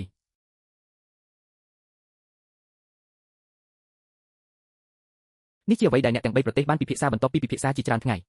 បានដាក់លិខិតចុះចាញ់នោះជាសិទ្ធិវាពិតជាលិខិតចុះចាញ់ប៉ុន្តែលក្ខខណ្ឌគឺបញ្ច្រាស់វាគឺដែលហៅខាងលិចឡើងលើនគរ3បានចុះចាញ់អ្វីមិនសមហេតុផលនោះហើយជាទាំងអស់ការកាត់ឡើងវិញនៃរបួសក្នុងស្រុកចាស់ខ្ញុំមិនចង់ខ្ជះខ្ជាយវាទៀតទេសូមឲ្យនគរទាំង3សូមអញ្ជើញមកធ្វើជាម្ចាស់ទីក្រុងដាហៅបានប្រកាសនៅក្នុងស្រុកចាប់ពីថ្ងៃនេះចូលទៅក្នុងភាពឯកោចូលទៅក្នុងភាពឯកោព្រះអង្គគុំចាស់ដាហៅមិនត្រូវចុះចាញ់អ្នកទេឡើយគាត់នឹងមិននាំដាហៅទេវាត្រូវបានហែកចេញខ្ញុំបានសម្រេចចិត្តហើយកុំខ្វល់ពិតព្រះអង្គដ៏ចម្រើនសូមគិតពីរដងលីងស៊ីបើហ៊ាននិយាយមិនសមហេតុសមផលអំពីកិច្ចការជាតិម្ដងទៀតកុំបន្ទោសរដ្ឋាភិបាលក្នុងតំបន់ដែលសម្លាប់អ្នករហ័សអានសេចក្តីប្រកាសព្រះអង្គគុំចាស់វាហាក់ដូចជាឆ្កែរបស់អ្នកមិនស្ដាប់បង្គាប់ខ្លាំងណាស់វាមិនសំខាន់ទេពួកយើងខ្ញុំនឹងបង្រៀនឆ្កែនេះជាមេរៀនសម្រាប់អ្នកតើស្ថានភាពបែបណាពួកភ្លេចអូនទេហេតុអ្វីបានជាអារម្មណ៍របស់ខ្ញុំផ្លាស់ប្ដូរភ្លាមវាមិនអាចរាប់បានទេបាទខ្ញុំឈឺភ្លេចមួយភ្លេតផាក់ពីណីខ្ញុំបាននិយាយថានាងបានរាប់នាងគ្រាន់តែរាប់មិនអាចរាប់បានទេលឹកអ្នកគឺជាអធិរាជនៅតែជាអធិរាជរបស់ខ្ញុំព្រះអង្គគុំចាស់ព្រះអង្គគុំចាស់លោកយ៉ាវហ្វែនហ៊ានគំរាមបំពោអ្នកស្រុកនៅទីសាធារណៈយ៉ាងម៉េចអនុញ្ញាតឲ្យទៅខ្ញុំបានទីត្រូវអ្នកពិតជាមិនមែនដងវែងឈូទេគ្រាន់តែផ្ដោតបេះដូងពិតរបស់អ្នកអនុញ្ញាតឲ្យខ្ញុំទៅវាជាសិល្បៈនៃការក្លែងបន្លំវាប្រែថាជាអ្នករ៉ាវហ្វែនអ្នកធ្វើបាបខ្ញុំខ្លាំងណាស់ធ្វើពុតជាអធិរាជវាជាឧក្រិដ្ឋកម្មដើមទុនឈប់ពិតព្រះអង្គដ៏ចម្រើនសូមព្រះអង្គយាងទៅឥឡូវនេះតើអ្នកដឹងទេថាអ្នកកំពុងប្រកាសសង្គ្រាមលើព្រះអាទិត្យប្រគល់ត្រាត្បូងពេជ្រ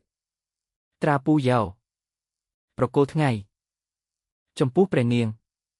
យើងនឹងមិនសម្លាប់នាងទេតើនាងនៅតែត្រូវបូជាដល់អរិយទេចាប់ពីពេលនេះទៅពិភពលោកអ្វីគ្រប់យ៉ាងដែលបិសាចចង់បានមិនហ៊ានបំផ្លាញឈាចបែបនេះមិនក៏ហ៊ានប្រើនាងដើម្បីបង្ខូចខ្ញុំ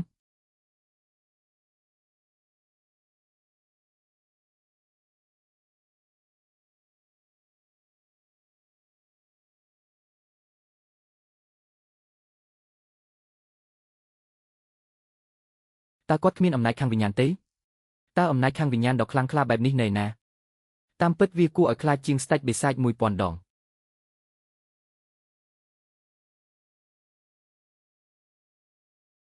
ព្រះម្ចាស់នៃអាណាចក្រវ័យក្មេងទាំង9មិនអាចទៅរួចអ្នកឈួតហើយតើយាយូចង់ចាំគាត់ដោយរបៀបណានោះគឺផែនការដ៏អាក្រក់របស់អ្នកនោះមិនដែលរាប់វិទេខ្ញុំដឹងនេះត្រូវបានគ្រោងទុកដោយអ្នកខ្ញុំក៏ដឹងដែរថាអ្នកនៅក្នុង News of Rich វងជើប៉ុណ្ណាប៉ុន្តែខ្ញុំណែនាំអ្នកឲ្យឈប់ឲ្យបានឆាប់តាមដែលអាចធ្វើទៅបានព្រោះអ្នកមិនបានសម្លាប់អធិរាជអគ្គរាជវិរុទ្ធលើអ្នកវាមិនអាចយល់បានទាំងស្រុងតើអ្នកដឹងថាមានអ្វីកើតឡើងនៅយើងហៅទេ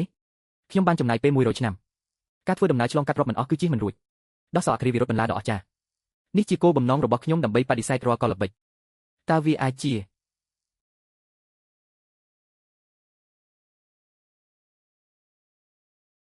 គាត់ពិតជាអាចលើកវាបានទុកវេទនានៃមាតុភូមិរបស់យើងក្នុងសតវត្សកន្លងមកអគ្គរាជវិរុទ្ធនេះមានឥទ្ធិពលខ្លាំងណាស់បង្វែរធម្មពលនៃស្ថានសួគ៌និងផែនដីទៅជាស្នេហ៍វិញ្ញាណបានជ្រើសរើសដោយផែនដីវេទមន្តហាមឃាត់បៃ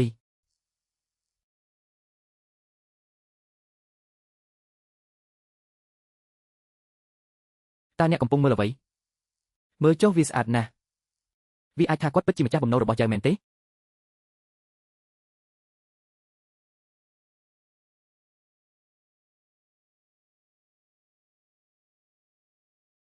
ព្រះនាងមើលបណ្ដាសាពិតជាត្រូវបានលើកព្រះករុណាទ្រង់មើលឲ្យលឿនលោកយ៉ាវបានលើកបណ្ដាសាដែលបានញោមញីណែនយុរ៉ុប100ឆ្នាំមកហើយតើអ្នកបាននិយាយអ្វីសូមអរគុណលោកប្រធានសម្រាប់សូនត្រុកថាហ៊ានសួរម្ចាស់បំណុលតើអ្នកធ្វើវាដោយរបៀបណាតើអ្នកអាចបង្រៀនយើងអំពីអគ្គរាជវិរុទ្ធនេះបានទេនេះគឺជាវេទមន្តជាមួយនឹងការដាំដុះរបស់អ្នក នៅតែឆ្ងាយពេកព្រះអង្គគុំចាស់របួសរបស់អ្នកបានជាសះស្បើយទាំងអស់តើអ្នកមានអារម្មណ៍យ៉ាងណាលើនេះអ្វីគ្រប់យ៉ាងគឺល្អជាវ៉ែនសេខ្ញុំគ្រាន់តែគិតថាខ្ញុំបានលឺនរណាម្នាក់ហៅម្ចាស់បំណុលអ្នកពិតជាម្ចាស់បំណុលរបស់ជាយូបើកវាទាំងអស់សម្រាប់ខ្ញុំអ្នកខ្ញុំបានទទួលវាមុននិយាយតាម logical ខ្ញុំគួរតែធ្វើជាចៅហ្វាយមកមុនបំរើមុនតើអ្នកយល់ទេតើនោះជាអ្វីនៅពេលដែលខ្ញុំយីរងបានខ្លាយជាអធិរាជរួមភេទជាមួយប្តីខ្ញុំរួចហើយយើងមានពេលវេលាដ៏អស្ចារ្យមួយអ្នកទាំងអស់គ្នាត្រូវឈរមួយឡែកផ្កាយពណ៌ខៀវមួយចិញ្ចៀនរបស់ខ្ញុំនៅក្នុងភាពតាក់ទាញនាងជាមនុស្សរបស់ប្តីនាងហើយប្រសិនបើគាត់មិនបានធ្វើដំណើរនៅទីនេះតាមពេលវេលាទេតើមានអ្វីអាចកើតឡើងចំពោះអ្នកនៅក្នុងលក្ខខណ្ឌនៃពេលវេលាខ្ញុំជាម្ចាស់ត្រឹមត្រូវលោក Gel ខ្ញុំមិនបានរំពឹងថាអ្នកនឹងជួបព្រះមហាក្សត្រទេ Romantic ណាស់គ្រប់គ្រាន់តើអ្នកគិតថានេះជាកន្លែងណានៅក្នុងភ្នែករបស់អ្នកតើមានរីករាយទេសិលធម៌រវាងព្រះមហាក្សត្រនិងរដ្ឋមន្ត្រីភាពខុសគ្នារវាងឧត្តមនិងអន់ប្រសិនបើវាមិនមែនសម្រាប់ក្រឹតឲ្យក្នុងស្រុករៀបការជាមួយព្រះនាង3អង្គជាមួយយ៉ាវហ្វេនអ្នកមានលក្ខណៈគ្រប់គ្រាន់ដើម្បីនៅទីនេះ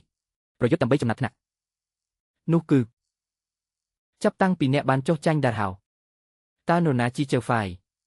តាមធម្មតាវាអាស្រ័យលើព្រះអង្គម្ចាស់ជាអ្នកសម្រេចត្រឹមត្រូវខ្ញុំជាប្រពន្ធស្របច្បាប់របស់យ៉ាវហ្វេនអ្វីពាក្យច្រើនយ៉ាងដែលត្រូវនិយាយដោយសំឡេងខ្ពស់តើអ្នកនៅតែចង់ប្រកួតប្រជែងជាមួយយើងសម្រាប់ចំណាត់ថ្នាក់មែនទេនោះគឺធ្ងន់ធ្ងរតើអ្នកគិតថាចង់ស្វែងរកយុទ្ធធម៌ទេចុះបើអ្នកជាអធិរាជវិញវាមិនលឿនដូចខ្ញុំនិងប្តីរបស់ខ្ញុំទេខុសអ្វីដែលអ្នកដឹងគឺមានតែការប្រកាសរបស់ Land King ដែលជាផ្លូវចាប់កំណើតឡើងវិញនាងបាននៅជាមួយខ្ញុំអស់រយៈពេល19ឆ្នាំមកហើយមនុស្សដែលខ្ញុំនឹក100ឆ្នាំ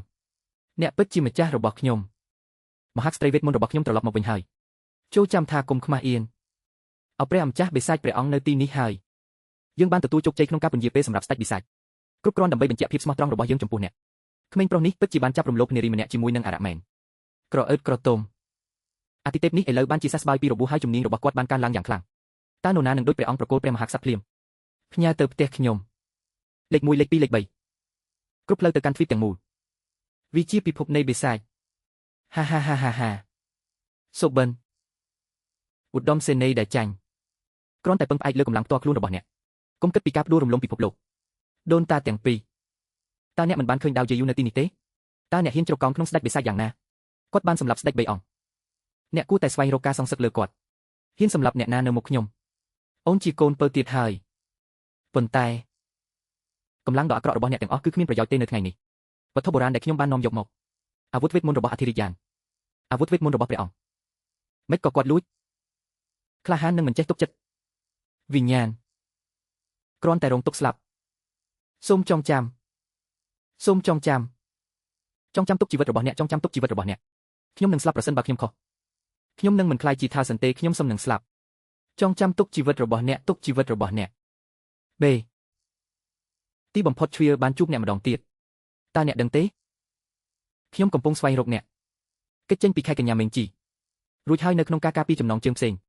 បានធ្វើដំណើរ100ឆ្នាំឥឡូវនេះទីបំផុតខ្ញុំបានរកឃើញអ្នកបេខ្ញុំក៏នឹកអ្នក100ឆ្នាំដែរយើងនឹងមិនបែកគ្នាឥឡូវនេះទេដូច្នេះការប៉ះទុកឲ្យអធិរាជធ្វើជាចៅហ្វាយយ៉ាងម៉េចអយុត្តិធម៌ណាស់ខ្ញុំក៏ចង់បានគ្រូបែបនេះដែរសូម្បីតែបរិសុទ្ធខ្លាំងដូចជា Demon Lord ក៏ដោយពួកគេទាំងអស់គ្នាលុតជង្គង់អង្គវសុំមេត្តាតែអត្ថភាពដែលមិនអាចកាត់ថ្លៃបានគឺព្រះម្ចាស់ Nine Netherrealm Lord ស្ដេចបិសាចតើអ្នកដឹងពីអំពើបាបរបស់អ្នកទេខ្ញុំដឹងពីអំពើបាបរបស់ខ្ញុំអ្នកគ្រាន់តែជាបិសាចតូចមួយនៅក្នុង Nine Netherworld របស់ខ្ញុំពីមុនមកទាញយកប្រយោជន៍ពីអវត្តមានរបស់ម្ចាស់អាណាចក្រនេះតើហ៊ានរត់គេចនាំគ្រោះមហន្តរាយដល់ប្រជាពលរដ្ឋយ៉ាងណាបំផ្លាញសន្តិភាពពិភពលោកអ្នកគ្រាន់តែមិនអាចអត់ទោសបានព្រះជាម្ចាស់ឲ្យសូមមេត្តាប្រោសទូបង្គំផងខ្ញុំនឹងត្រឡប់ទៅ Nine Netherworld ឥឡូវនេះសុខចិត្តត្រូវគេបង្ក្រាប 10000 ឆ្នាំឬ100,000 ឆ្នាំខ្ញុំមិនហ៊ានធ្វើអ្វីខុសទៀតទេស្ដេចបិសាចព្រះម្ចាស់នៃអាណាចក្រនេះនឹងវិនិច្ឆ័យអ្នកថាជាព្រះម្ចាស់នៃគោទាំង9ខ្ញុំនឹងបង្ក្រាបអ្នកជារៀងរហូតនៅក្នុងជម្រៅនៃអាណាចក្រ Silver Jewel មិនអាចក្រោកឈរឡើងវិញបានទេលោក Rao Kai Jishu សូមអាណិតមេត្តាទូលបង្គំផងយើងគ្រាន់តែធ្វើពុតជាចុះចាញ់នឹងអារក្សចុះបើអ្នកមិនអាចគ្រប់គ្រងខ្លួនឯងហើយវាប្រហារគាត់ដោយសម្ងាត់បាត់អារក្សគឺក្រអឺតក្រទុំនឹងកាច់សាហាវយើងជាមនុស្សអាម៉ាស់ពិតមាត់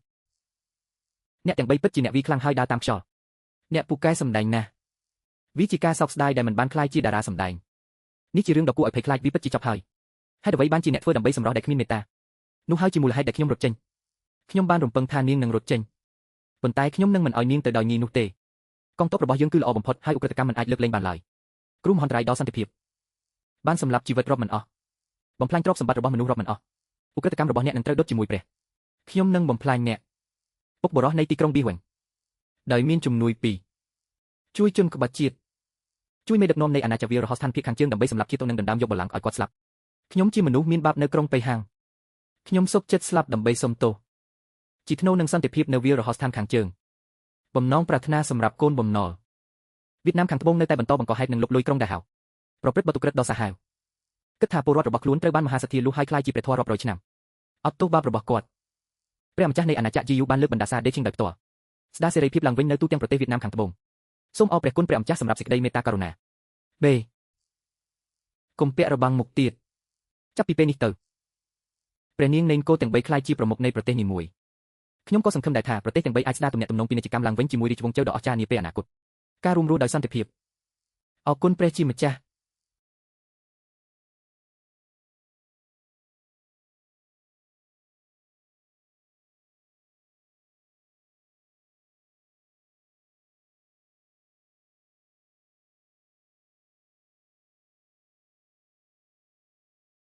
ខ្ញុំសុខចិត្តធ្វើជាសេះព្រៃរបស់អ្នកអស់មួយជីវិតលោកក្តាមខ្ញុំអាចទីបានអ្នកដែលគេបង្កើតឲ្យអ្នករាល់គ្នាសុទ្ធតែជាកូនស្រីមានតែខ្ញុំទេដែលអាចផ្ដល់ឲ្យអ្នកនៅទីរកពីរនាក់អ្នកឬ3អ្នកនិយាយតើកូនប្រុសច្បងរបស់យើងឈ្មោះអ្វីនេះក៏អាចកិននាបានដែរមែនទេចៅហ្វាយគឺជារបស់ខ្ញុំគាត់គ្រាន់តែជាកម្មសិទ្ធិរបស់ខ្ញុំប៉ុណ្ណោះអ្នកទាំងអស់គ្នាឈរចុះអ្នកគឺជាអធិរាជមិនក៏មិនអាចរក្សាពាក្យបាននោះគឺទាំងអស់ខ្លាយជាប្រពន្ធចុងតើអ្នកនៅតែចង់យកវាទាំងអស់ទៅខ្លួនឯងទេថ្នាក់ទី3នៃអនុវិទ្យាល័យតើអ្នកស័ក្តិសមធ្វើជាអធិរាជទេរឿងនាងក្រមុំនោះចូលយើងបំភ្លេចវាជាមុនសិនទេត្រូវហើយនៅមានអាជីវកម្មដែលត្រូវធ្វើជីដូនជីតាពីរនាក់សមរភូមិចុងក្រោយនៅជ្រលងអណ្ដើកអ្នកក្លាហាននិងក្លាហានប្រើធម្មពលច្រើនព្រះម្ចាស់នៃចិញ្ចៀននេះនឹងធ្វើឲ្យគុណសម្បត្តិនិងគុណវិបត្តិរបស់អ្នកប្រកួតប្រជែងគ្នាទៅវិញទៅមកបើមិនអញ្ចឹងទេខ្ញុំនឹងដេញតាមអរគុណព្រះជាម្ចាស់យើងទាំងពីរពិតជាមានការស្រឡាញ់យ៉ាងខ្លាំងចំពោះម្ចាស់សង្វៀនក្នុងនាមជាអាចារ្យចូលធ្វើតាមការដឹកនាំគ្មានគំនិតទីពីរទេផ្ដល់ឲ្យគាត់នេះគឺអ្នកអាចញ៉ាំដោយមានទំនុកចិត្តនេះមិនមែនជាថ្នាំពុលទេនេះគឺជាអេឡិចត្រូដើម្បីបណ្ដេញវិញ្ញាណអាក្រក់ម្ចាស់បំណុលរស់នៅបានយូរម្ចាស់បំណុលរស់នៅបានយូរអស្ចារ្យទីបំផុតបុព្វការីជនបានជាសះស្បើយអ្នកឲ្យខ្ចីពិតជាមានអំណាចមនុស្សដែលខ្ញុំស្រឡាញ់មិនអាចដកខ្លួនចេញបានទៀតទេអ្នកខ្ចីអ្នកបានជួយខ្ញុំក្នុងការសងសឹករបស់ខ្ញុំតើខ្ញុំអាចអរគុណអ្នកដោយរបៀបណាចុះយប់នេះវិញតើអ្នកទាំងពីរចង់បានរង្វាន់អ្វីអ្នកជួស្ដារនីតិសម្ភារលីងស៊ីមិនសុំរង្វាន់អ្វីទេខ្ញុំសង្ឃឹមតែថាខ្ញុំអាចនៅក្បែរព្រះករុណាជានិច្ចទៅថ្ងៃអនាគតបម្រើម្ចាស់បំណុលនិងភាពរុងរឿងរបស់អ្នកចុះអ្នកវិញលោកគ្រូខ្ញុំក៏មិនចង់បានរង្វាន់ផ្សេងទៀតដែរព្រោះខ្ញុំបានរង្វាន់ដែលខ្ញុំចង់បានជ្រៀលធំឡើងហើយកាន់តែមានមុនស្នេហ៍ឥឡូវនេះពិភពលោកមានសន្តិភាពហើយពិភពលោកទាំងមូលត្រូវបានរួបរวมគ្នាតើអ្នកមានផែនការអ្វីសម្រាប់អនាគតខ្ញុំមានគម្រោងរៀបចំពិធីមង្គលការធំសម្រាប់អ្នកសូមឲ្យប្រជាជននៃប្រទេសទាំង4បានឃើញដងវែងឈូគឺជាមនុស្សដែលមានសុភមង្គលបំផុតនៅក្នុងពិភពលោកហើយខ្ញុំក៏ចង់នាំអ្នកជុំវិញពិភពលោកនាំអ្នកទៅមើលគ្រប់ជ្រុងនៃពិភពលោកតើអ្នកដឹងទេថាឈើមានគម្រោងអ្វីខ្ញុំមិនជឿនៅអ្វីដែលម្ចាស់ស្ត្រីនៃតំបន់លោកខាងលិចបាននិយាយពីមុនទេខ្ញុំចង់ផ្ដល់ឲ្យអ្នកនៅកូនប្រុសមួយបើអ្នកមិនសម្រាលបានកូនប្រុសទេអ្នកនឹងបន្តសម្រាលកូនខ្ញុំមិនជឿទេព្រះមហាក្សត្រដ៏ថ្លៃថ្លារបស់ទូបង្គំនៅតែអាចជាប់គាំងដោយការប្រសូតបុត្រមួយអង្គអ្នកប្រកាសជាអាចធ្វើបានប៉ុន្តែយើងក៏គួរយកចិត្តទុកដាក់លើការរួមបញ្ចូលគ្នារវាងចាស់និងចាស់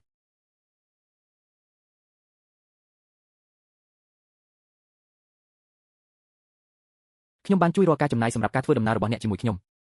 ចុះយ៉ាងណាវិញខ្ញុំចង់ទៅដែរខ្ញុំអាចប្រាជ្ញាទ្រព្យដើម្បីជួយណែនាំអ្នកហេចាំបន្តិចដូច្នេះត្រូវខ្ញុំមានគំនិតល្អជាងគំនិតអ្វីខ្ញុំបានសម្រេចចិត្តនាំអ្នក